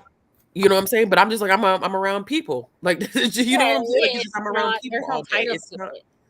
It's not anything. And so, and what's sad sometimes is that, like, I can tell when a homeless person is nervous to interact with someone who they think is not homeless, and that physical reaction of relief when they're treated like, like, hey, do you know where? Yeah. Let me show you where it's at. Like, how are you doing? Da da da da. I'm gonna treat you with customer service because you're coming into a building expecting those types of services. It just, it's heartbreaking, to be honest with you. It's heartbreaking. And yes, I know there are like crap too. Our country treats them like crap. They do treat them like they do. And you see more homeless people every day, and they still ignore it. And to be honest with you, at the end of the day, too, like, I feel when it gets cold outside, I think that's when my little feelings get hurt the most. because I'm like, I can't imagine, you know, because they come in the library and they sit there all day. Yeah. And, I you know, know. they sit there all day. And so, like, we've even had to change, like, policy things and stuff like that because, like, you know, like, getting in trouble for sleeping, Mm-hmm. right? People have to stay up all night because they're on the streets to protect themselves. And so it's amazing that when you come into a library, you feel safe Yeah. enough to finally be able to go to sleep. Yep. Yeah. And it's just, I don't. When it's cold, I also get sad because, like downtown, they'll go in the sewers to stay Yeah. warm. Yeah. Yeah. I caught a homeless when I used to live in downtown Dallas. I caught a homeless guy sleeping in my car, and I eventually, like, we had this agreement where, hey, you can use the car, because it was like in Texas we're not used to anything below 20. But I think one night when it was like 10 degrees or something crazy compared for the South. And I just made an agreement with him. I was like, for the next 3 days, you could use it, but just don't take my stuff. You know, like, well, Mhm. you're not going to take off with my car. I mean, some people know how to jack cars, but, you know, like, he didn't know how to do that. So, Yeah. you know, I'm not going to sit there and judge. No. But they are the first people to be at risk. Yeah. I just being It's in a heartbreaking. square, I mean, a lot of people have tents, thank goodness, Mhm. you know, but, like, still, that's not going to necessarily protect you from Mm-mm. heat or extreme cold. So, Yeah, I'm looking at Aaron's comment, and that's crazy. It's illegal to be homeless. Yep. They'll do certain things to make it illegal. And I just don't know how, like, you can, because, you know, the shelters have a capacity. Mm-hmm. It's, you know, we have one that's right Yeah. near where I work, and, like, people start lining up early to Yep. see if they can get a bed.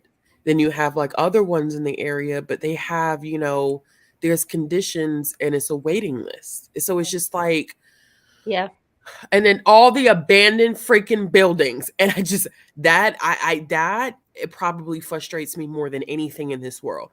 You have all these abandoned, just abandoned buildings. yep, All of those could be turned into places where you can house people. You can create effective programs. More money should be going towards that. It's no reason why when I pay taxes that the zoo gets more of my tax money than the mental health department. Why are these damn animals getting more out of my money than the people who need my I help? feel like if we're paying taxes, we should be able to tell where our taxes Exactly. it's based off of who you vote for. I'm telling you, you gotta, like, it's that local election stuff, because when I tell you, like, I looked at my tax, I got my car taxes this weekend, and I looked at it and I said, y'all make me sick. You complain about people not getting the help that they need, Mhm. but then you don't put the money towards the services that people require. Because a lot of people that I've come across, it's like, I don't diagnose anybody because it's not my profession, but you know, when you come across somebody and there's mental health issues going on there very visibly, Mhm. and you don't Yeah. you giving the damn zoo more money. Mm. I said, let me tell you, I opened up that thing, I threw a whole fit, a whole Which you should. entire fit about that. And not even, like, keep in mind, like, when it comes to homeless communities, we're asking them to provide documentation, and IDs are extremely hard to get. Especially here, at least here in the South, they're big on, like, having some type of identification. Some shelters you can't even get into unless you have an ID. And where Let are they alone, how supposed the to hell are live? you going to get to a place to get an ID Where are they if you ain't supposed got no money to get on the bus? Mm-hmm. None of it. None of it. It don't make no sense. No money to get the ID. No money to even, where are they going to send it to? You know, where Right. the corner You need of money for a PO box. 4th Ave. Like, where do you send it? Don't make no sense. That P.O. box expensive. Yeah, They are yeah, expensive you need a big. because I paid for one. I'm like, no, nope. No, You need no. an ID just to get a PO box. So Yep. like you, They don't make it accessible for everyone. Hmm. they don't. They really don't. There's some shelters that allow you to use the address, but you have to be a resident. And of course, again, we're talking about an ID. We're talking about documentation. There's so many requirements, and so many people are so judgmental. There's a lot of barriers, and a lot of people, like people said, they're working. They're working. So those same people that are flipping your burgers, the same people that are working in the service industry, the custodians, you know, those lower paying jobs, keep in mind, you don't know what they go home to or if they go to home If they go to a home at all, at yeah. all. And then we, we get into the whole conversation about like addiction and how like child, people love to make judgment on things that they're not willing to have empathy for or they never experience. And then life comes and kicks them in the ass. And then they're like, oh, I get it now. Yeah, Oh, you're sure you do. exactly. Don't judge people at all. Don't ever. Whether it's their sex, their income status, you don't know what we're experiencing behind this camera. Don't judge nobody. Don't judge nobody. You don't know what the people are going through. And a Mm-mm. lot of people are going through a lot of different things and have a lot of things going on. But I can't stand like you said, even with addiction, the judgment as if it's that easy to just stop and just like, oh, let me cut this habit. Let you cut a habit. You're like, if you're addicted to something, you cut a habit and tell me about it. Like, cut off your phone and don't use your phone at all for a good. People can't do it nowadays. You can't do it. People can't do it nowadays. I can't stand that when like, oh yeah, I've heard people that I've worked with that I've had to kind of correct and check, like, oh yeah, they be coming in here strung out. Don't make any judgments about what somebody is going through in terms of their addiction, because you also have an addiction to something. It's just not what you would normally consider to be an addiction because it's not an illegal substance. But I promise you're addicted to something. And if I told you that you had to give it up right now, you would have the same issues that someone else would have if they were going through withdrawal.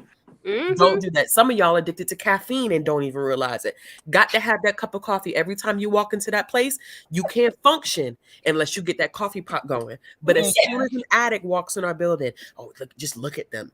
Didn't you?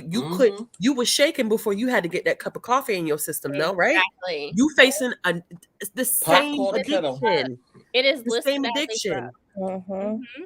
It's just not frowned upon in the same way. It's socially acceptable, and it is a societal norm for you to get up every morning and go get your Starbucks and come to work. But you look at somebody that's strung out on whatever drug, because it's not socially acceptable and it's not the societal norm, you're that much better than them. Child, please miss me with that. Please miss me with that. And I'll be making people feel really embarrassed, and you should be embarrassed for talking about somebody else like that. You should and be some of y'all the same embarrassed. people snorting in the bathroom. And it's the same on the weekends in the club restroom, snorting cocaine. The same people leaving lunch break, which I mean, I get it, but you want to talk about somebody's addiction, but you can't cope at work unless you leave to go smoke a blunt and come back. Don't talk to me about nobody's addiction. I don't want to hear nothing. I don't want to hear nothing about it. I don't at all.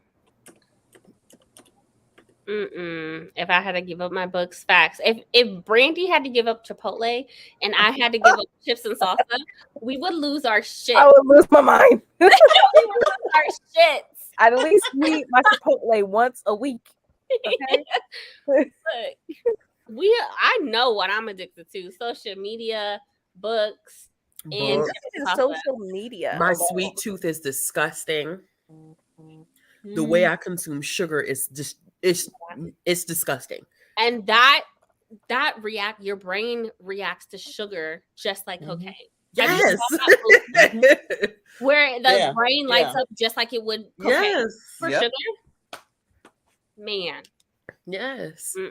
And some people just have highly addictive brains. It's the same thing when we talk about like the opioid crisis, how it's amazing that one person can get a dose of oxy and be straight, and you give someone else a dose of oxy and they end up strung out. That addictive personality. It's genetics. What can you do about that?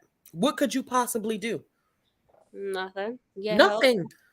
It just, and people, and I've watched, I talk about this guy all the time that lives in LA, and he films a lot of people on Skid Row. I think his Under White Belly is his YouTube channel. I always recommend watching his stuff because he interviews prostitutes, addicts, pimps, and the one thing that they all have in common, childhood trauma.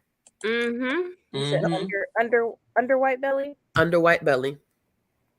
Okay. That is the one thing every interview that he does, when he talks about their childhood, they all have gone through something traumatic as a child. Yep. Okay. I definitely will watch. The confessions in the chat, right? Soft Under White Belly. Thank you, Jessica. Hey, Bree. And let me say this. When it comes to some sugar, I'ma have it. Look at her name, not Bree. Really? And let me, when I say this, when it comes to some cocaine, I'ma have it. Huh? We can talk about this now. I'm just kidding. I just, I'm about to say, let's talk after this.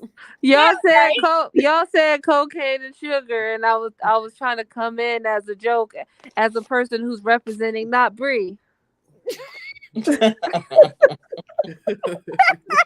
Bree coming in hot with the confession. I had to give y'all a little razzle dazzle.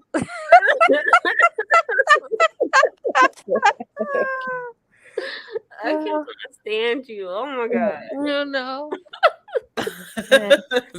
And let me say this: when it comes to a joke, I'ma have it. Always. Every day. I'ma have it. Every day. Man. What are you doing, Bree? Man, I'm sitting here.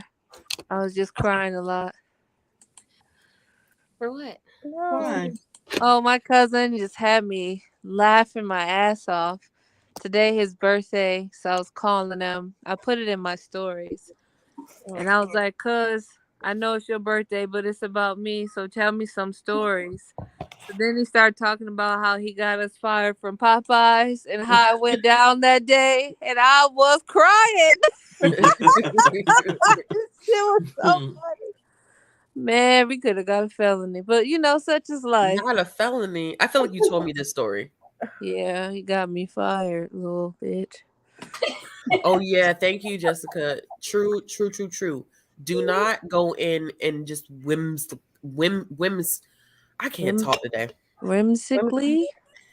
Don't go in and watch Soft White Underbelly and think that it's gonna be like just whimsical and easygoing, and just it's not. That's you hard. Definitely have to be in the right headspace For real. to watch any of his interviews, because there is no censoring of anything. No, especially if you have any trauma surrounding substance abuse or physical abuse. That can be really hard to hear people's story. Yep. And to just get the real real life consequences of substance abuse. Like, he'll interview someone and then you'll get an update that person died, and you're now talking to that person's family of how they coped with their family member who had an addiction to drugs. Also, too, there's times when he'll interview when someone is actively high. So if seeing that imagery will bother you, because it was a couple of them that I I had to kind of turn off because they can be strong. They could be actively just high in the moment. I don't know why my words are just not stringing together today. It's They all not. right. Maybe you were talking a lot at work. I was talking a lot at work today because I had a 2-hour meeting trying to navigate some things that we have planned for the upcoming, which was a lot of brainstorming, which meant a lot of talking and communication. I had 2 meetings today, actually, 2 long meetings, and I have another one tomorrow morning. Lord.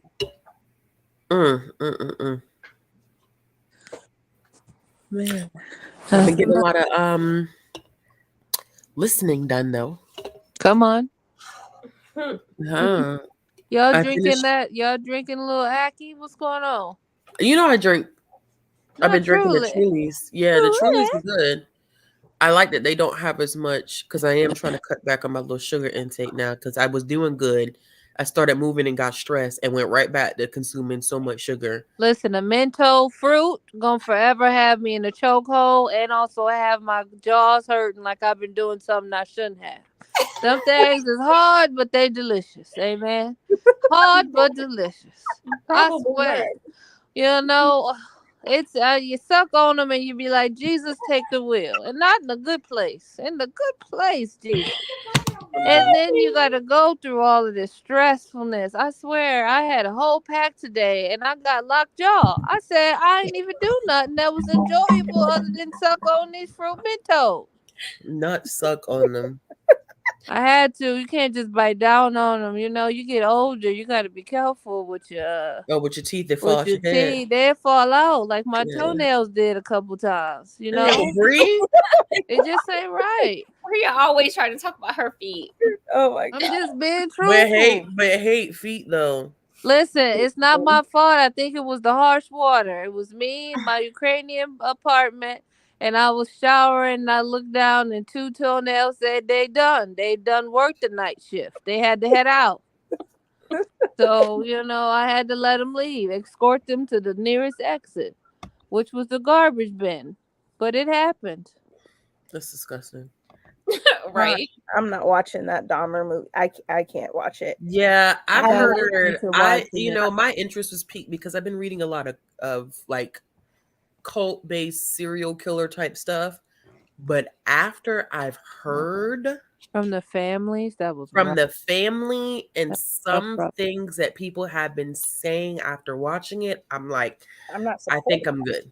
I'm not going to support that either. I'm not watching that. I'm like, why does he have why you have a movie like a TV show about this dude? Well, I thought it was like, those documentaries where they have reenactments.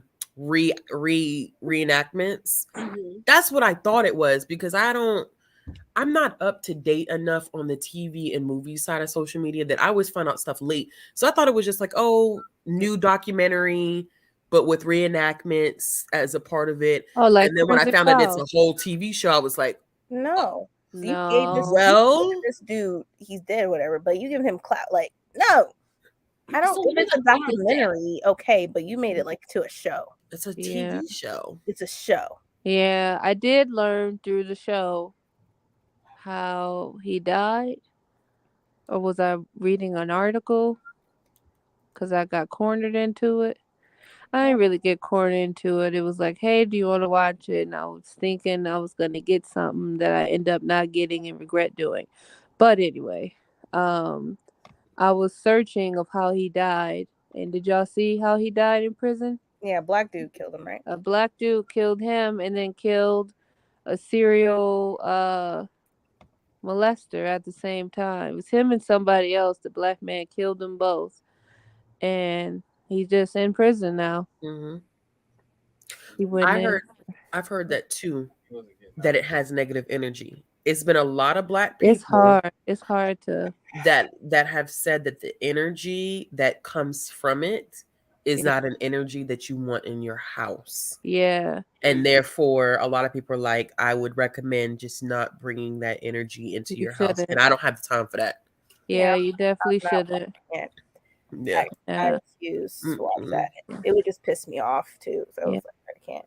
I don't think it's something you can actually get through. Like I started it on episode 3, and I kept not looking elsewhere. I fell asleep, I think, on episode 5. So I don't know what happened in the beginning or the end of that show. What Cause did the family say?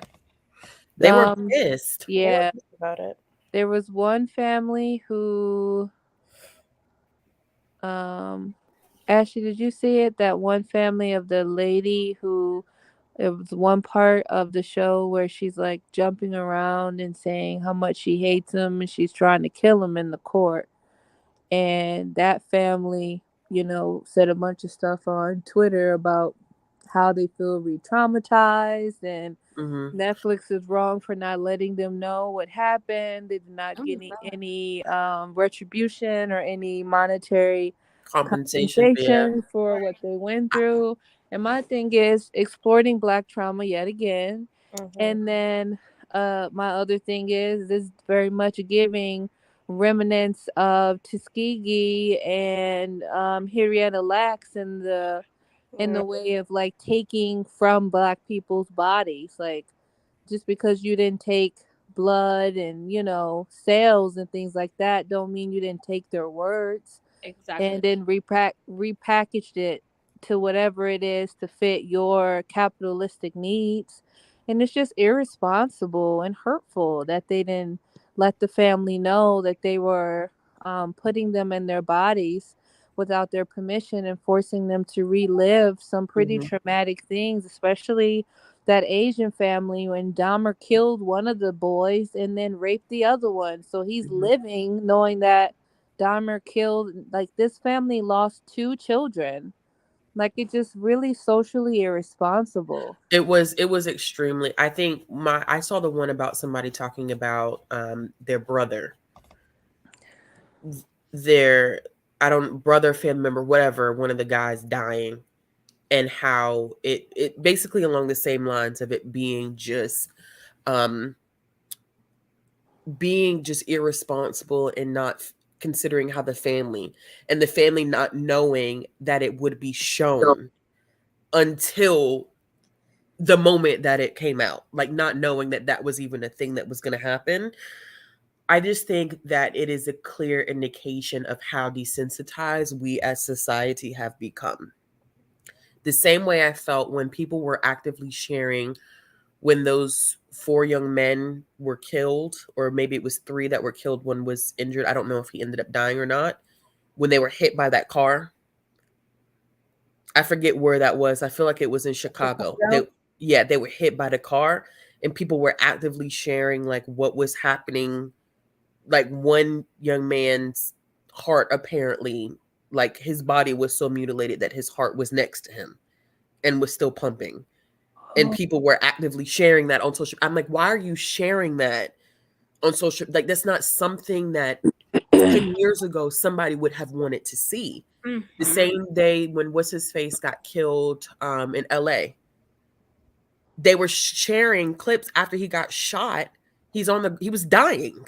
Yeah. Yeah. And people were actively sharing that video on social media of this man taking his last breaths. The fact that society has become so desensitized to not just like dying of natural causes, but I mean people just in the most grotesque ways of people dying. People just can't look away. And it's scary to think of how desensitized where people are like, where's the video? Share the video. Why do you want to watch that? Right. Why do you want to see stuff like that? That's traumatizing. But people just are so accustomed to it. And so I feel the same way with this I was so disappointed when I found out that it was not a document, because I watched a documentary in a Yeah, heartbeat. documentary I'll watch, but when I found out that it was a show with different episodes, I was like, oh no. And an actual scripted show. I just don't. That's And then I had disgusting. enough of like some of my line sisters were telling me that they just felt like just the energy of it was wrong. I was like, yeah, I'm a very energy type of person. Exactly. I don't do well with that. I'm very energy based when it comes to meeting people, being around people, being in certain situations. Mhm. Energy is a huge thing for me. I can walk into a room and tell you when something is wrong in the room, even if nobody's picked up on it yet. And so to bring that energy to me, I can't do that. It'll have me all types of messed up walking around here. Look, ain't enough sage in the world. And not enough sage in the world to help me deal with that because I'll feel it. That level of discomfort. That should not even be on Netflix. It should not be on there at all. It shouldn't have been a thing.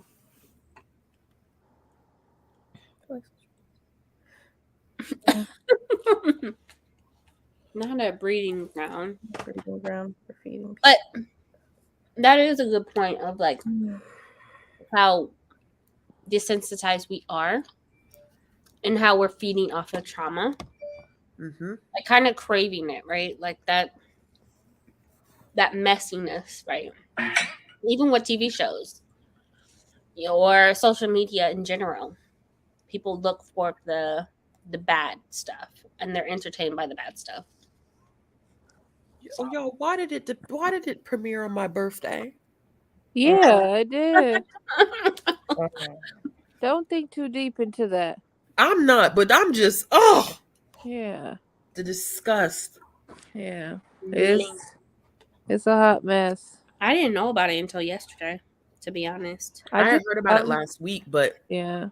I wasn't thinking. I didn't realize until this weekend and earlier this week what it really was, because I was like, oh, a new documentary on Dahmer, because I had read My Friend Dahmer, the graphic novel. Mm-hmm. I had read that back in the day. And so I was like, oh, something else, that's just informational. And then when it started coming out about what it was, I was like, oh no, Netflix, like that was whoever made that decision. That ain't it, baby. Nettie dropped us down.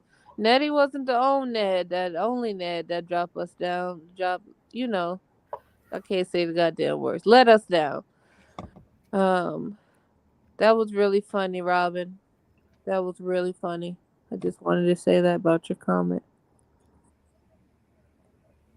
She said, "Let those women rest." Mm-hmm. They do that with a lot of people, especially Mike Tyson with his on Hulu. He said it wasn't even accurate. He was trying to sue Hulu. Really? Yeah. I didn't know that. Yeah. He put on his social media about it. I think if you're talking about somebody's life, yeah, if they're no longer here, you need to be in contact with their families. You can't just be out here talking about somebody's life, putting it into production, Or and say and not sending them the script. I do understand some people can be very protective about things that happen to them in their lives, but is there no decorum anymore? I sound like a boomer. I take that back.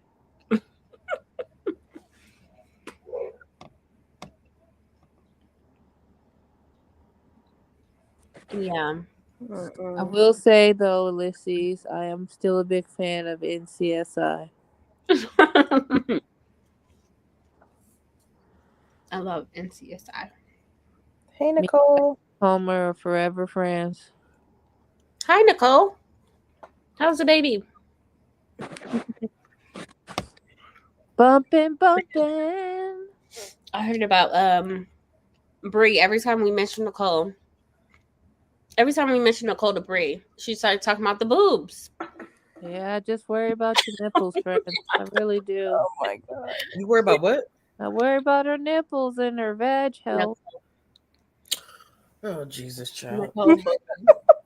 That's important stuff. You pregnant, nipples be hurting. Mm-hmm. You breastfeed. I heard there's this cooling cream you can buy now that helps with some of the pain. Yeah, it helps. Also helps. But they got an ice pack that is shaped in a way to go over. Yeah, and the little thing for the vagina, a little cooling agent. Mm-hmm. Baby's doing great. Man, that cooling stuff was amazing after I had my kids. See, people be worried about the baby. Like, well, how are we gonna make mom feel better? Man, That I cool never used it. It's really good. It feels amazing. See? I didn't have any pain for 4 days after I, had my kid. Wow. Yeah. I Both was on my oxytocin high. Damn. Oxytocin high. Oxytocin. What's that? I've heard it before. That's the love hormone. Oh. Yeah. Yeah. It's that love hormone. I was on oxytocin high. They But need that's to what they give me said too. that. When you have sex with someone Mm-hmm. and you orgasm, oxytocin is what's also released, which is why there's a bonding that Mhm. happens between you and that person. I'm not having sex with nobody. Nobody has ever had sex So when with people me. say Look at like Adrian.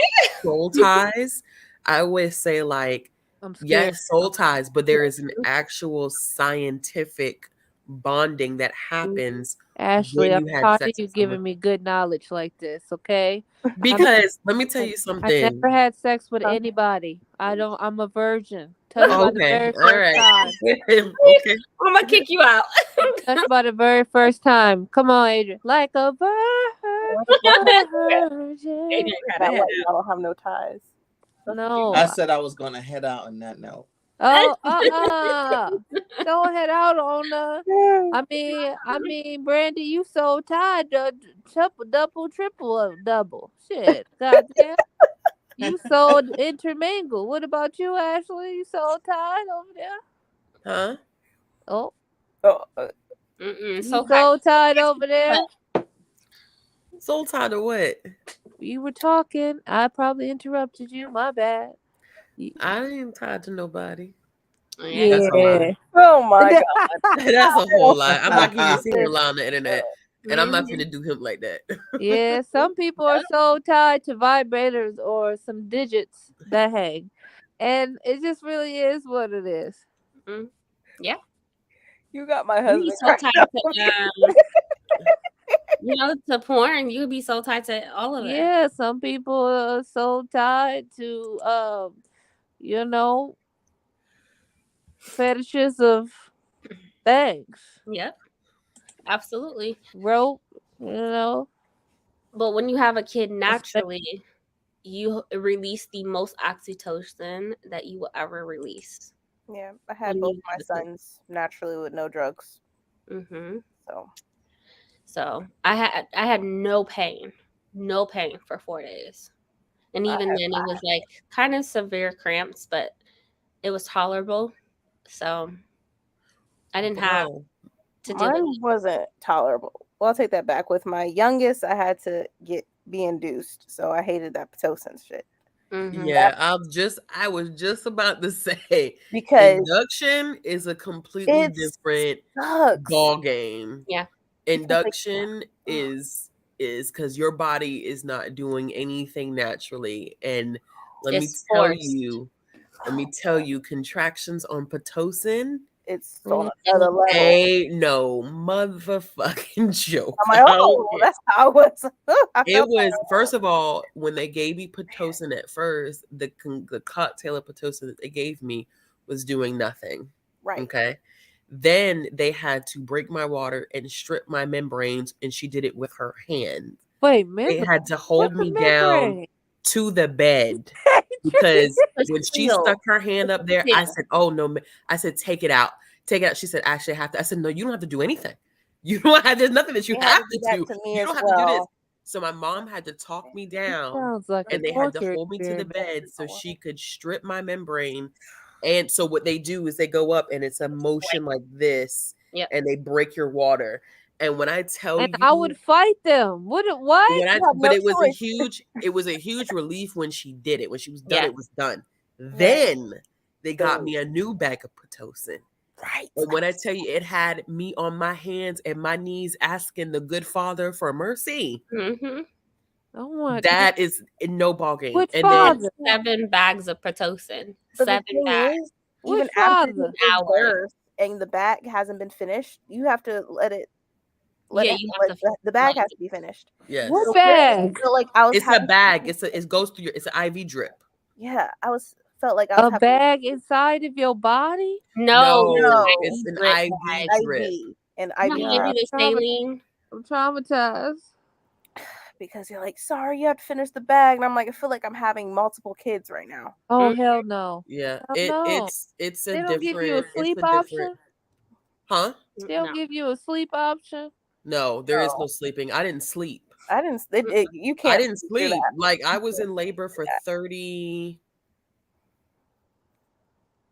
Hold up now. Let me get this right now. Because I got to get my because the math on this is interesting. I feel like no, I was in labor for over 24 hours, but not I don't think I reached 30. But I did not sleep. I didn't sleep until after I had her, and even then I couldn't really sleep. Yeah. I couldn't really, there was no sleeping. Like it was I don't know. I always say too, like my birthing experience is not which it what it should be like. My body just was not, and everybody's body is not compatible with Right. with giving birth. And Yeah. I found out through my experience that I just don't think that my body will ever do well giving birth to kids. It just did not want to cooperate at all. And on top of that, I'm allergic to narcotics. So any pain medication that I would have been given would have sent me into allergic, and it did. So for me, the Pitocin was so bad and the contraction was so bad, I was on my hands and my knees. And I looked at my mom, I said, I can't. I said, this is becoming too much. So I did get an epidural, but when the anesthesiologist came in, because they had to do a C-section because she just wouldn't, the whole issue is that I was past my due date and she just wouldn't move. Which explains everything about her personality now. Stubborn. She did not want to move at all. And at that point, my water had been broken for 12 hours at that point. And so they were like, you're at risk of infection. We can't do this anymore. We got to do a C-section at this point. So when the anesthesiologist came in, she said, well, what am I, like, she's like, we know from your chart that you're allergic to narcotics. And I was like, I mean, I don't know what to tell you because I am. I'm like, you ain't gonna And cut so me. I was like, well, if you have Benadryl on hand, I should be good. So they put a narcotic in the line in my back. They fed it through the line in my back. And by the time that I had her and I came off of the anesthesia, I had a severe allergic reaction. I couldn't even hold her after I gave birth to her. And they were talking about giving me Narcan to reverse it because the reaction was just so bad. So when I had my C-section, I recovered on the 800 milligram Tylenol. Yeah. And that's major abdominal surgery. How?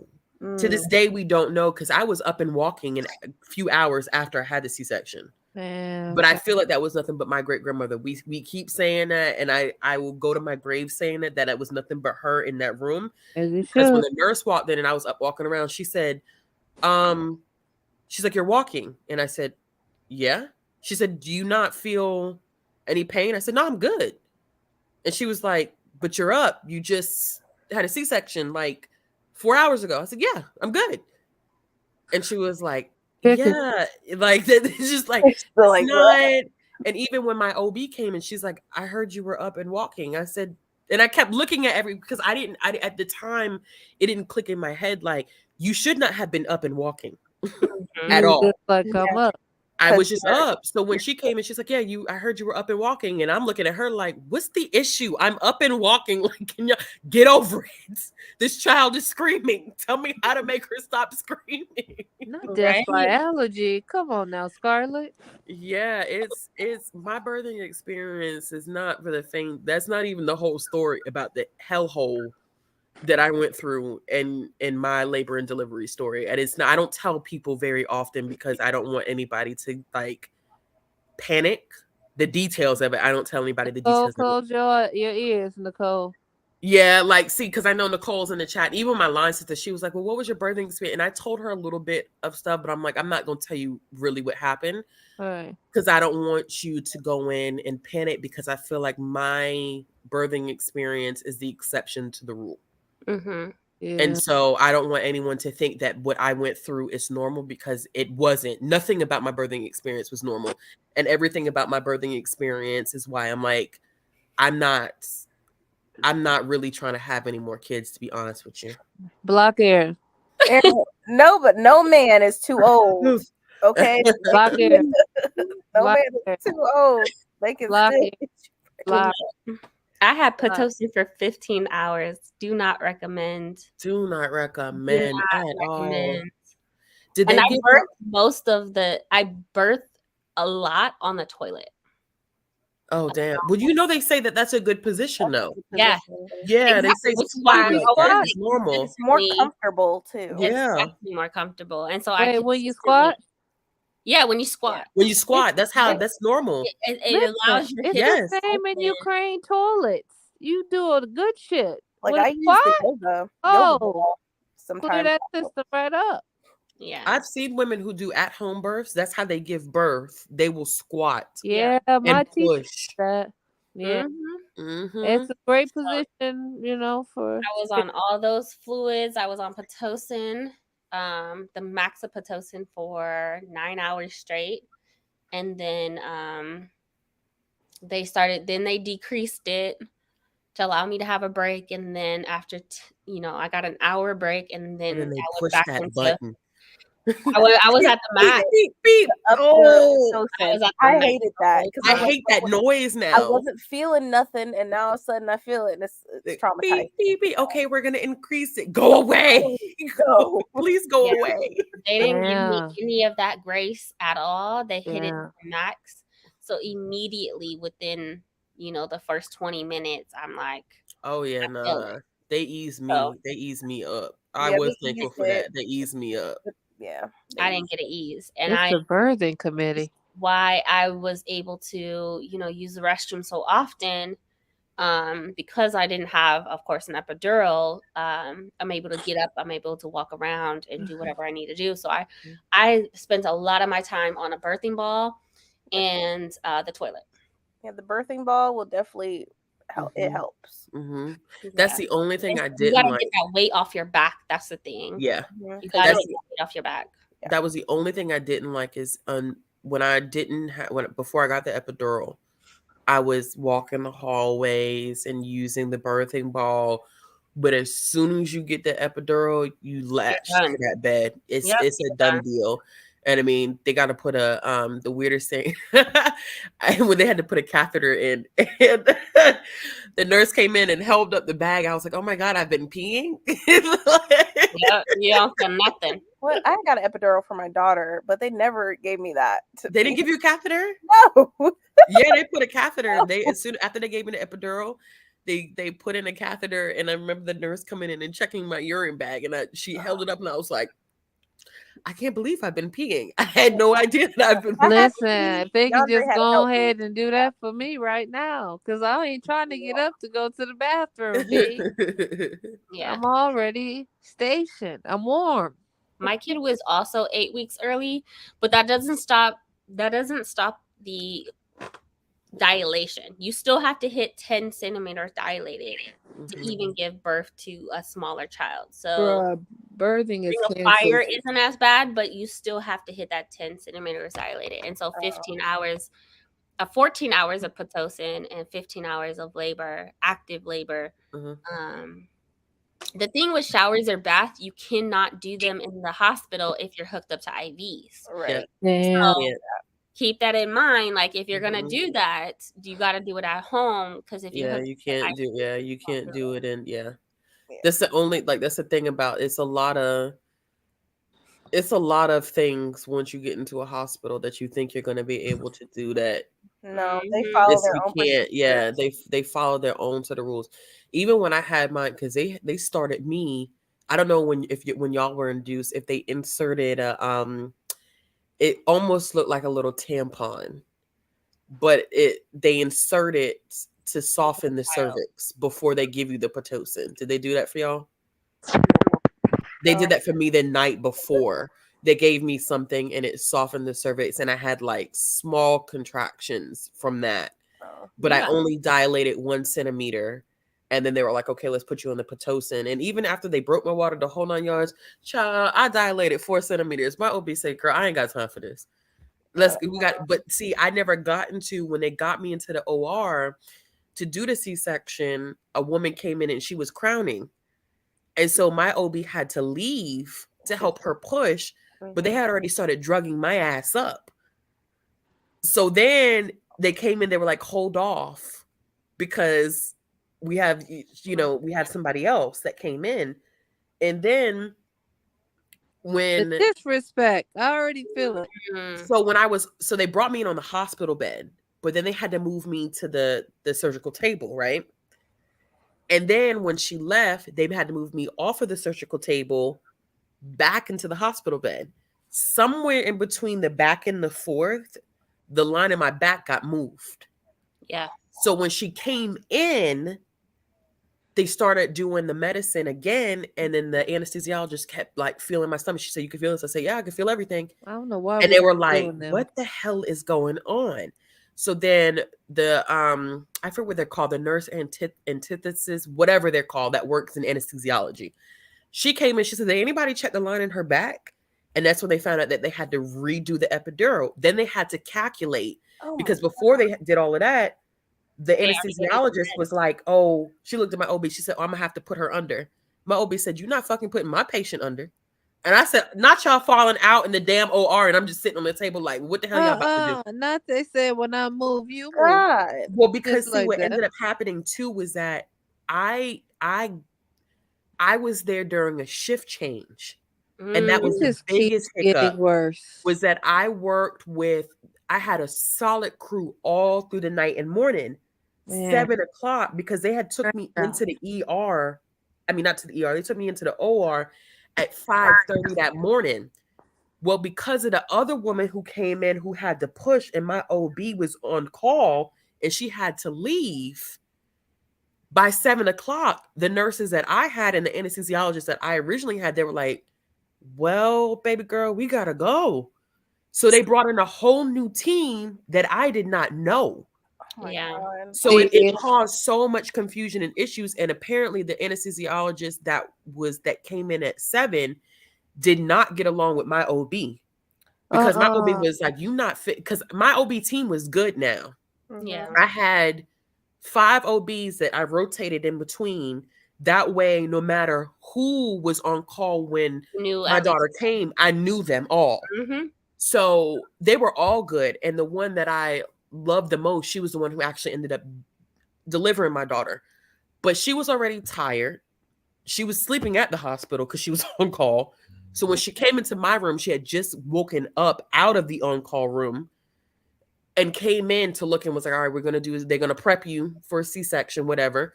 You go to do a C-section, they get me prepped, I'm ready to go.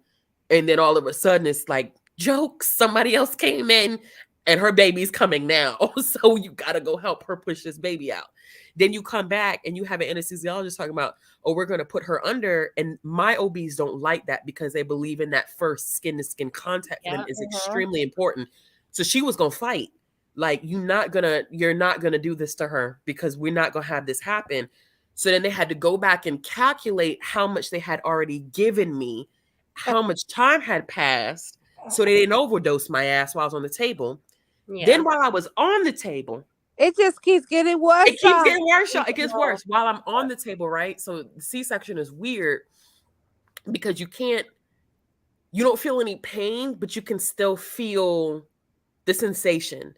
So you can feel them tugging and moving around, but you just don't feel the pain associated. So when like they cut you open and they're moving stuff around, like you can feel them moving and you're like, "Well, this is weird," because you're inside my body cavity and I can feel you moving in my body cavity, but I can't really feel.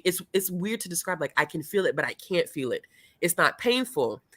So they took baby girl out, whole 9 yards. I'm crying. My mom is crying. Da da da da da. They go in the way, clean her off. She putting everything back where it belongs. Weirdest thing. She putting everything back, and she starts stitching me up. I looked at my mama. I said, "Holy shit!" I said, "I can feel it." She said, "Huh?" I said, "I feel her." She said, "What you mean?" I said, "I'm getting feeling back. I feel her stitching me up." Oh my God, y'all. We're talking about my heart rate shot through the roof. And then look at the anesthesiologist, she can feel. Nope. I said, hell no, get me off this fucking No, table, bro. oh, Bree, you gotta I block Aaron. You gotta I- block him. right?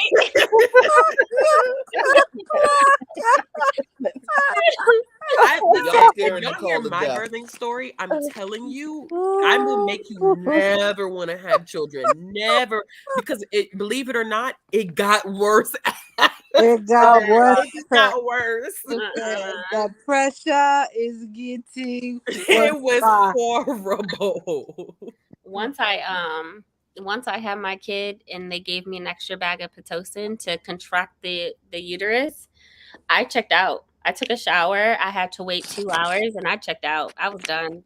Contract the uterus. I'd have been let her free. She'll find her way back home. I'm not going through this shit again. Let her free. It's Free because the puss. once they force they force labor, your body is not doing it on its own, so they have to force it back to contract. Listen, let her be free. Billy Ocean. Roll up like an 18-wheeler.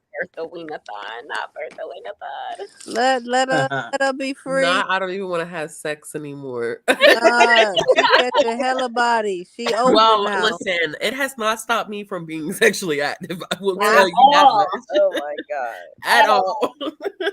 She said she throwing it back for the 99 and 2000. With minus the babies, you know.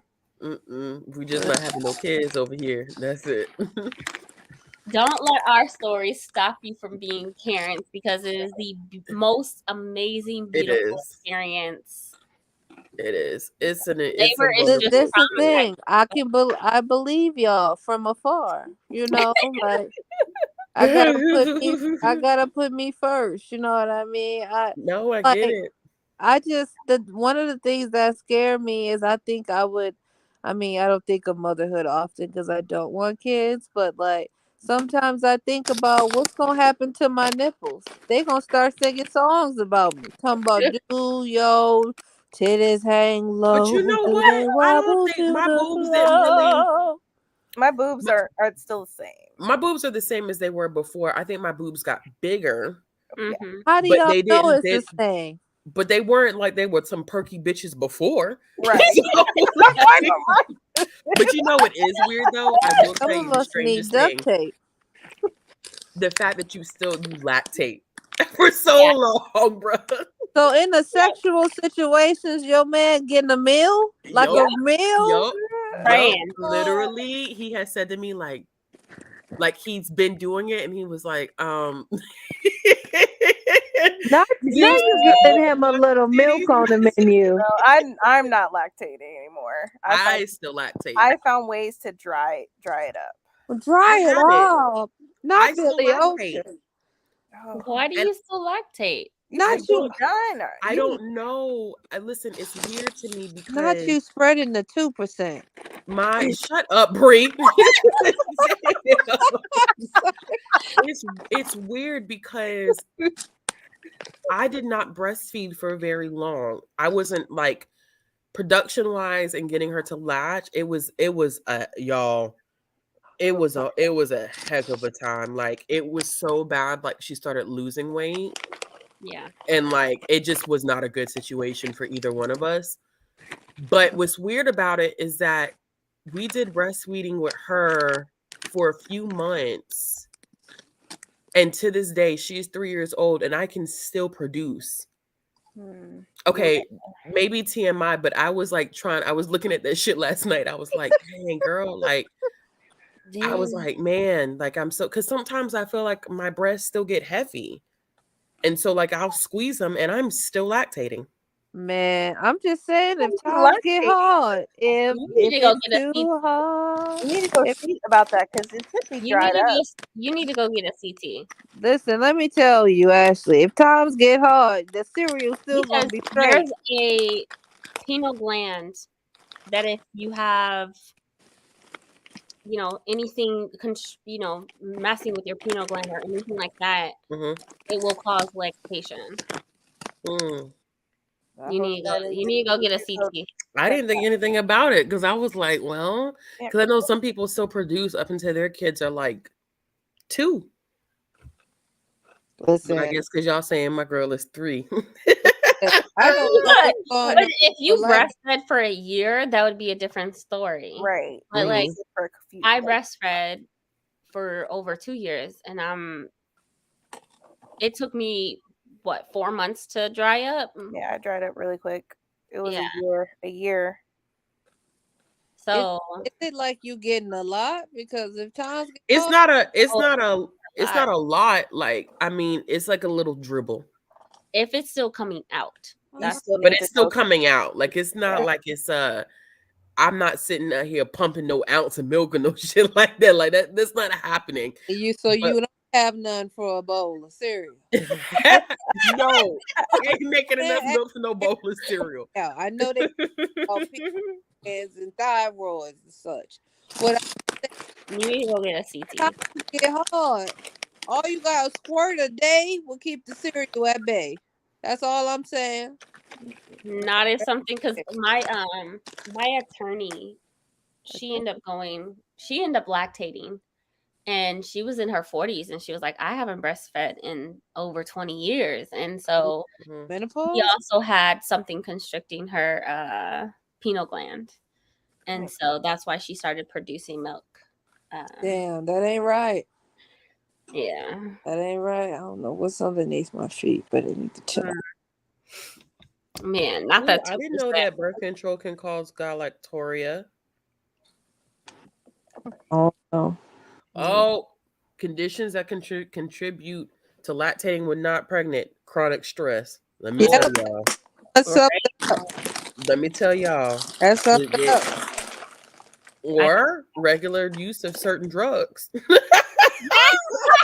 He said, I'm a drug dealer and a wait. For for some people, wait, here goes another one. For some people, having regular breast stimulation. Yeah, Up. that's the thing. Like, if you're still stimulating, yes, absolutely. But Somebody sucking on that thing. I almost spit out my drink. I almost spit out my drink. No, what he sucking? When I go for my annual, I'll make sure I'll talk to my GYN because it's my GYN is my OB. I'm just saying, bring Yeah. a boy, he'll stimulate it, so then you'll get the milk and be like, hey, OB, what's going on? But if there was a break between, 6 months of no stimulation, you should have dried up. Yeah. That's the thing. There's been But if I'm plucking my own nipples I during was just self-stimulation, what is that? that would satisfy. Yes, Yeah, about the Yeah. you yes, on it on your own.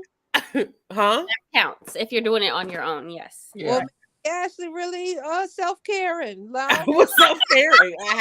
I know what worked for me. Let my And, girl and a little plup, a little drum, and a little flick. stay in therapy. As we say in therapy, the client has the abilities to self-soothe and handle situations with conflict arise. Okay, and Mhm. let my girl go ahead and put her first. Her first, amen. It because once I'm done with Chris. Hey, But Chris ain't never lied though. wait, let me read it. Go to bed. Man, Chris knows you too well. Too well. Well, man, that is so funny. Yeah. Hello, Drum Drum. Look, I want to lick on you, but Well, because we were talking about birthing and breastfeeding and then why Ashley still can produce breast milk. because she Mhm. said she's out here feeding mugs. Mother. Queen mother. Queen mother. Chris, shut up. You going to timeout. Yeah. man, Okay. Of course you do, Kathleen. I love it when we share. Aaron, please. Please. Out here with that. Oh Lord. Oh my gosh. Y'all They are call so it self-service. It is self-service and it's very Gas station, listen, the ones that do. listen, that's exactly how your girl is. I'm 4 days strong. Come on. Amen. That's 4 days. 4 days. 4 days from self-alignment or No, I'm 4 days from having someone assist. The And tune-up. so some self-alignment has kept me Okay, walking not the straight and narrow. okay. Because You let got me tell another you, tune-up. I got desperate by like Tuesday night. It's called Della. Is it What called? I said by Wednesday at the Tuesday, I was like, so I miss No. you. You just saw me. I Is know, it but called desperate or higher vibration? higher vibration. Because some of those vibrators be on demon time, and then I got to be on demon time. Now we both going to hell. Like so, it's a situation.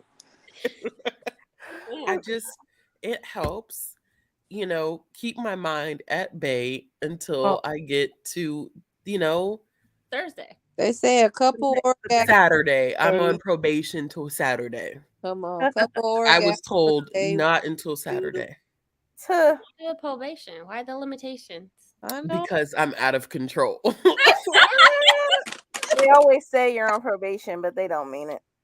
Listen, Listen, I'm on I want probation apparently. sit Damn, on Adrian. faces.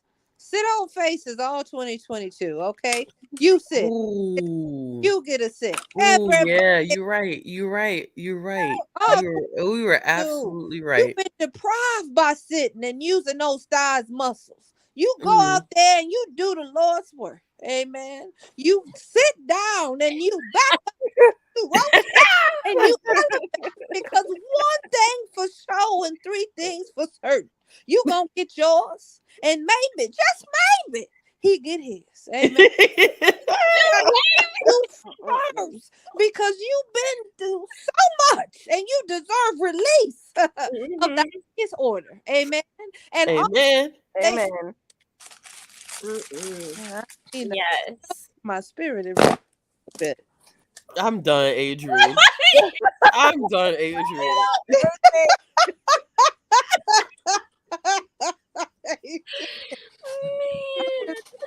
Woo. And it Shade. says shade. I need one of those fans for work. For work. To be in the middle of a meeting. Click. I got it from the Pride Parade last year. Listen, I need it because let me tell y'all. So I hope nobody from my job is here. Yeah. If not, it is what it is. They don't Listen, know. change your name. They won't know. Not So breed some, showing up. so somebody told me that animals counted as diversity. So my homegirl that works with me, we all in a meeting with this person in the meeting with us, right? My homegirl say, because I was up there presenting, I have a question. And I'm looking at her like, what the fuck could you want to ask me right now? And she's like, so what doesn't count as diversity? I said, Yo, mama. I'm just I kidding. said, well, not animals. And that, and that would have been the perfect time for someone to flick that fan out and shade. Because the shade was thrown. This shade was thrown. Don't you ever find yourself into my email talking about animals count as diversity? The fuck? That's the first time I ever heard that. Oh yes, child. The things that you hear from people who Adult. work in my field, the things that come out from the professionals themselves, Yes. The wild. Wow. Block Chris, bro. I'm done, Chris. Goddamn furry.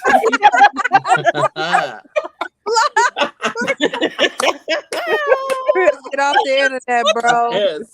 Get off the internet, Chris. You out of pocket. You out Out of Fury with the pocket. flurry. You out. You out. Out. Carla said it's time for me to go.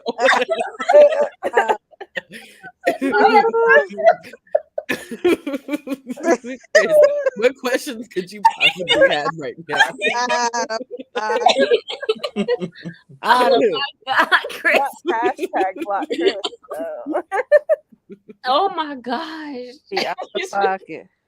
Out of pocket every time somebody go live and Chris is in the chat. What ends up happening? there is 3 people.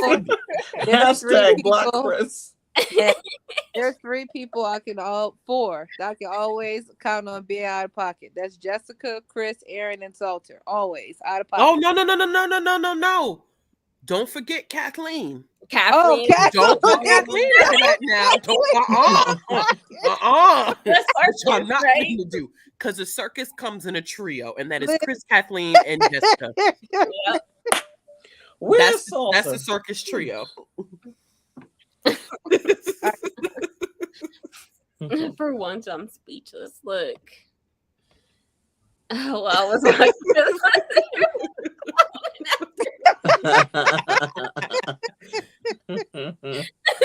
I got on the trio's asses in the Discord. I said I heard y'all was talking shit about me when I fell asleep on Breeze. Shit. she was knocked out. Mm-hmm. It's that Catholics kind of. That fell in the Wait, what? Because she's Baptist.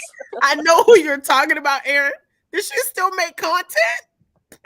I had to ignore Aaron because I'm just out of pocket. And Wait. not even there. God, I can't.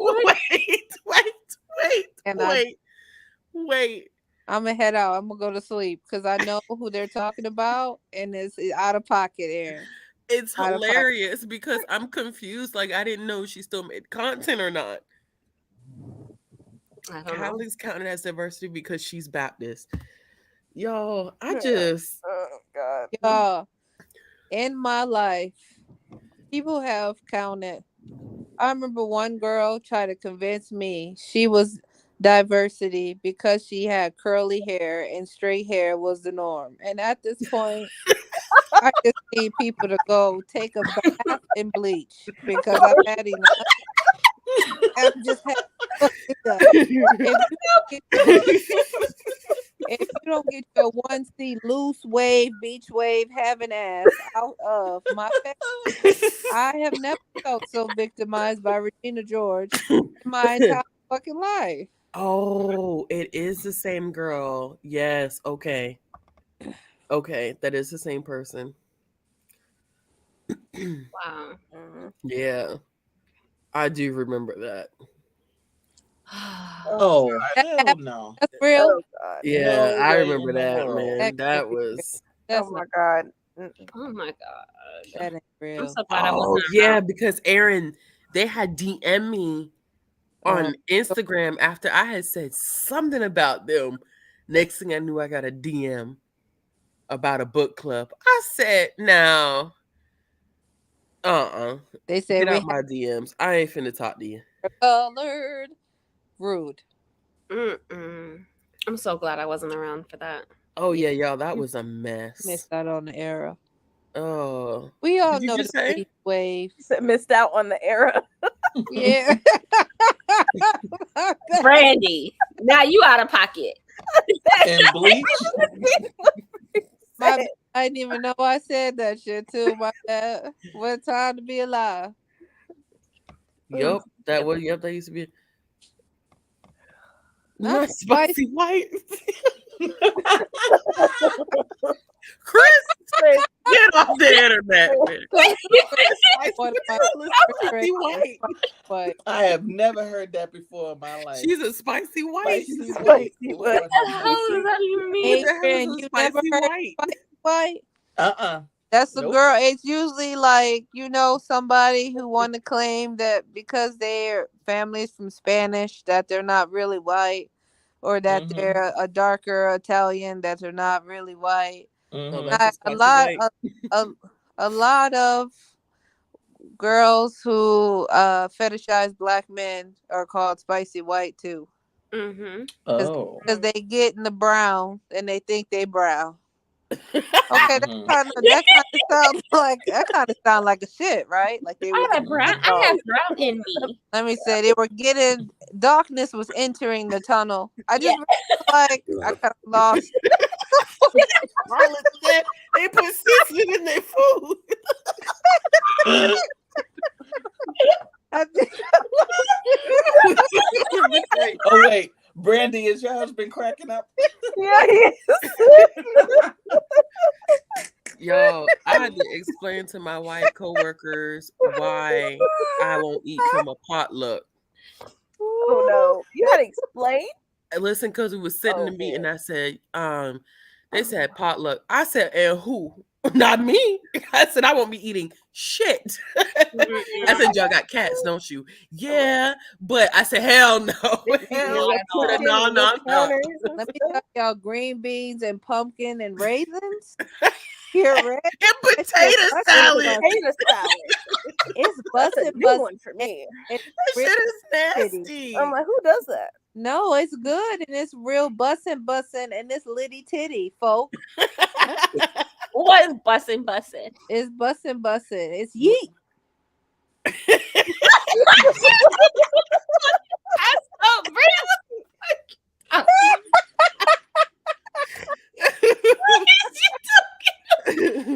It's because when I hit that wall, I'ma hit that wall. With my It's pureed yeet. You banana, talking about raisins and potato salad? and it's the pureed banana salad pasta. You know, It's disgusting. What the hell is that? I'm just saying. Lord have It's mercy. a banana Aaron, pasta. you know Yeah. white people love them some green bean casserole. Listen, Oh, Adrian's face. man, and they love a chicken without the summer coat.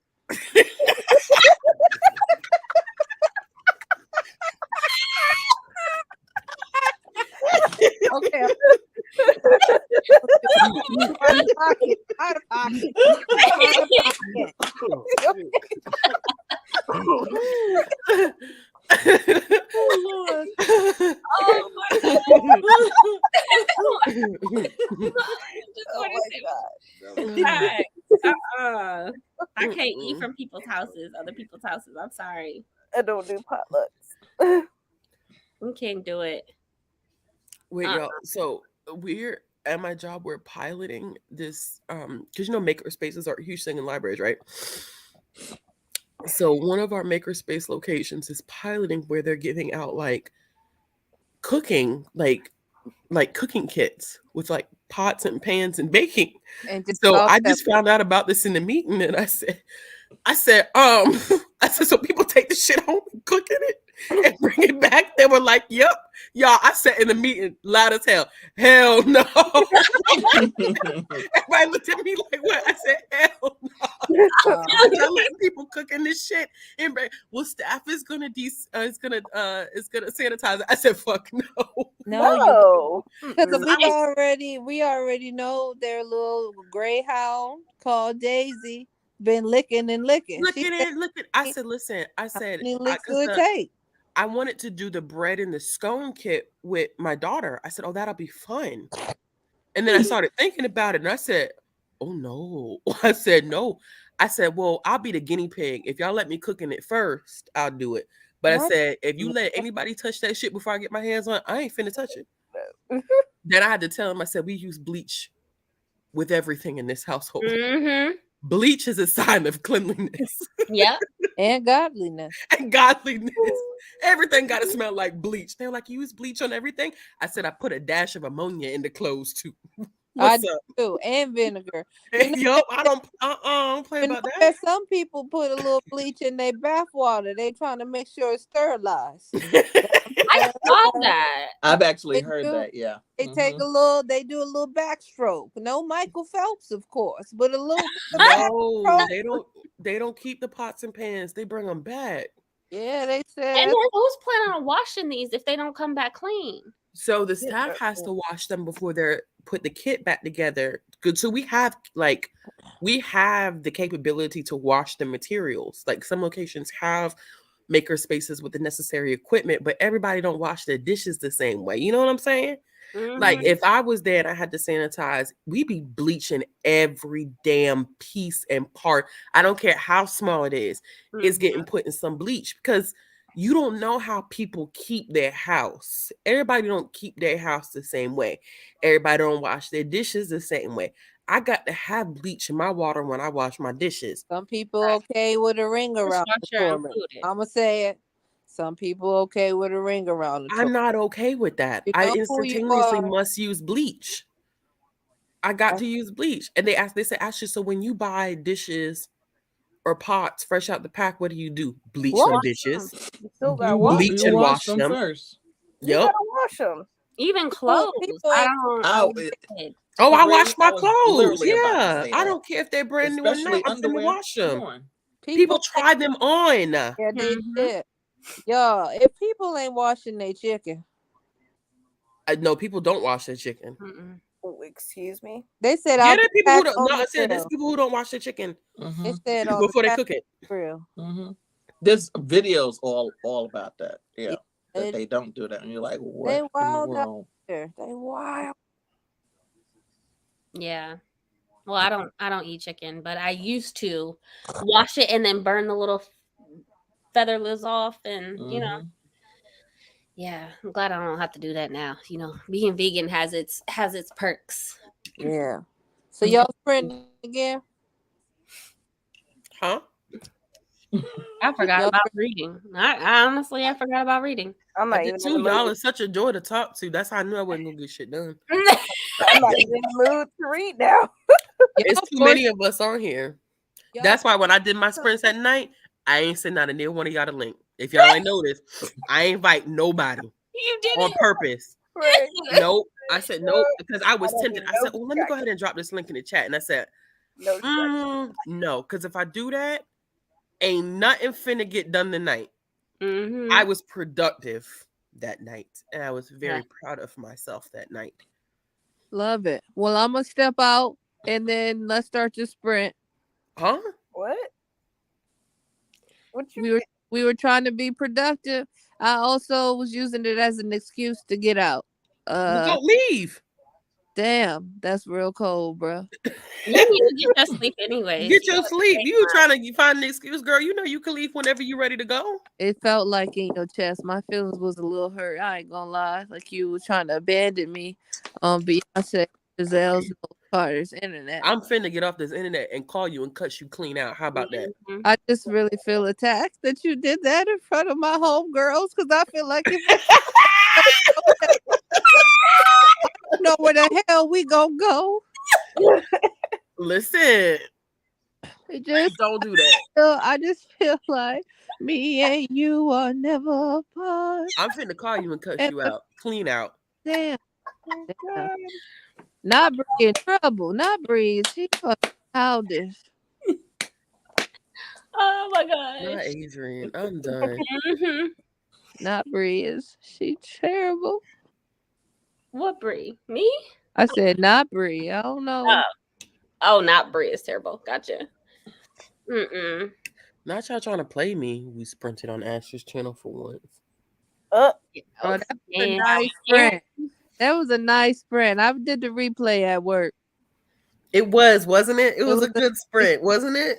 I did the replay at work. I even did a timer in the background for I 15 minutes.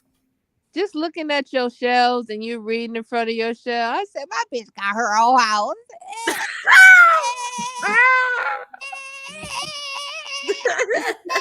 You sound like Cardi.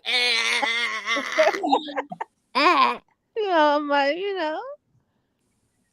In the naughty seat. Not Brie in the naughty seat. I got out of Go it. downstairs. I felt a vibration. Man. Not the part to leave. You didn't feel something. Okay, so I saw it. It don't look like Nick Stone.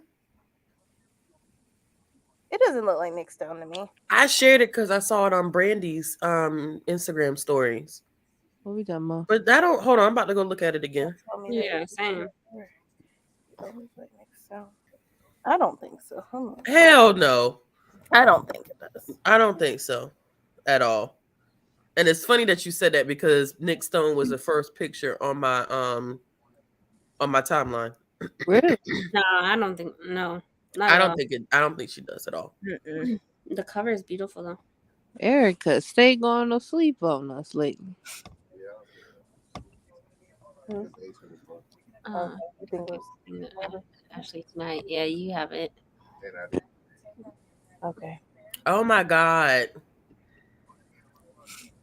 On Taz. Look. Erica fell asleep on us last night, but that's all right. What do you mean last night? On the sprints. Who Yeah. was sprinting last night? I was. But she was, the Brie was. Oh yeah, no, I was probably asleep. Yeah, Yeah. you said you was going to get some sleep. Yeah, I read one more comment when I had messaged y'all that I had read. I was finishing up Ice Cream Man, Volume 1, and then after that, I was done. I woke up feeling refreshed though. Yeah. I didn't go to sleep until 3. Ooh. Same. Y'all not finna have me up until the wee hours of the morning. Ain't Mm-mm. nothing good happen at 2, 3 o'clock in the morning. Erica's not on here, so we're gonna Ooh, escape. I ain't said. I just wanted to be. I just wanted to be known. It wasn't me. As Shabby said, Erica don't it want wasn't no me. fucking with me in these streets. Yep, I said it. That bathroom is weird though. Heard me Your in the bathroom. corner. Oh, sorry. We're looking at houses for sale, and I'm like, nope. Wow. Wasn't me. Wasn't me. All right, y'all want to do 30 minutes and then we're gonna log off. Brandie has sprints tomorrow, so Yeah, I'm Brady, about what time are your sprints tomorrow? 7:30 Eastern Standard Time. Ooh. I will be back home then. I'll send the link and stuff. So I'll probably be there around 8. I will not be there until if I come. I won't be there until later. that's fine. Gotta put the little one to bed. But I'm probably about to head out right now because I gotta get up super early. Same. Oh, it's one of I those gotta nights. make the kids lunches. I didn't do that, Oh yes, ma'am. so yeah, take my butt to bed. I mean, kids' lunches, but sleep for sure. Huh? She was like, she got to go make food. And I said, same. And she was like, I'm about to go. I said, same. And Oh, okay. I was like, but not the school lunches, but same. But you're about to go away. I got you. Mm, Yeah, no worries. hopefully, I get to fall asleep. I'm ready to go back to listening to Nana. Yeah. What you trying to say? Adrian said with your chest. I got the vibe that she liked it.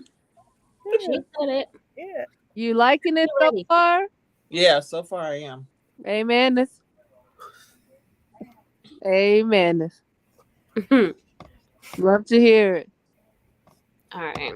All right. Well, I know you guys gotta go, but we'll see you guys tomorrow. All right. Night. Adios. All right. Let's go ahead and wrap this up. We're gonna do 30 minutes just to close it out. Get our last bit of reading. Y'all already had y'all laughs, okay, out of us. Mm-hmm. Now we're gonna No, read be it productive again. and be productive, and then we're gonna close it out. All right. All right. See y'all in 30 minutes.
I'm just stressed.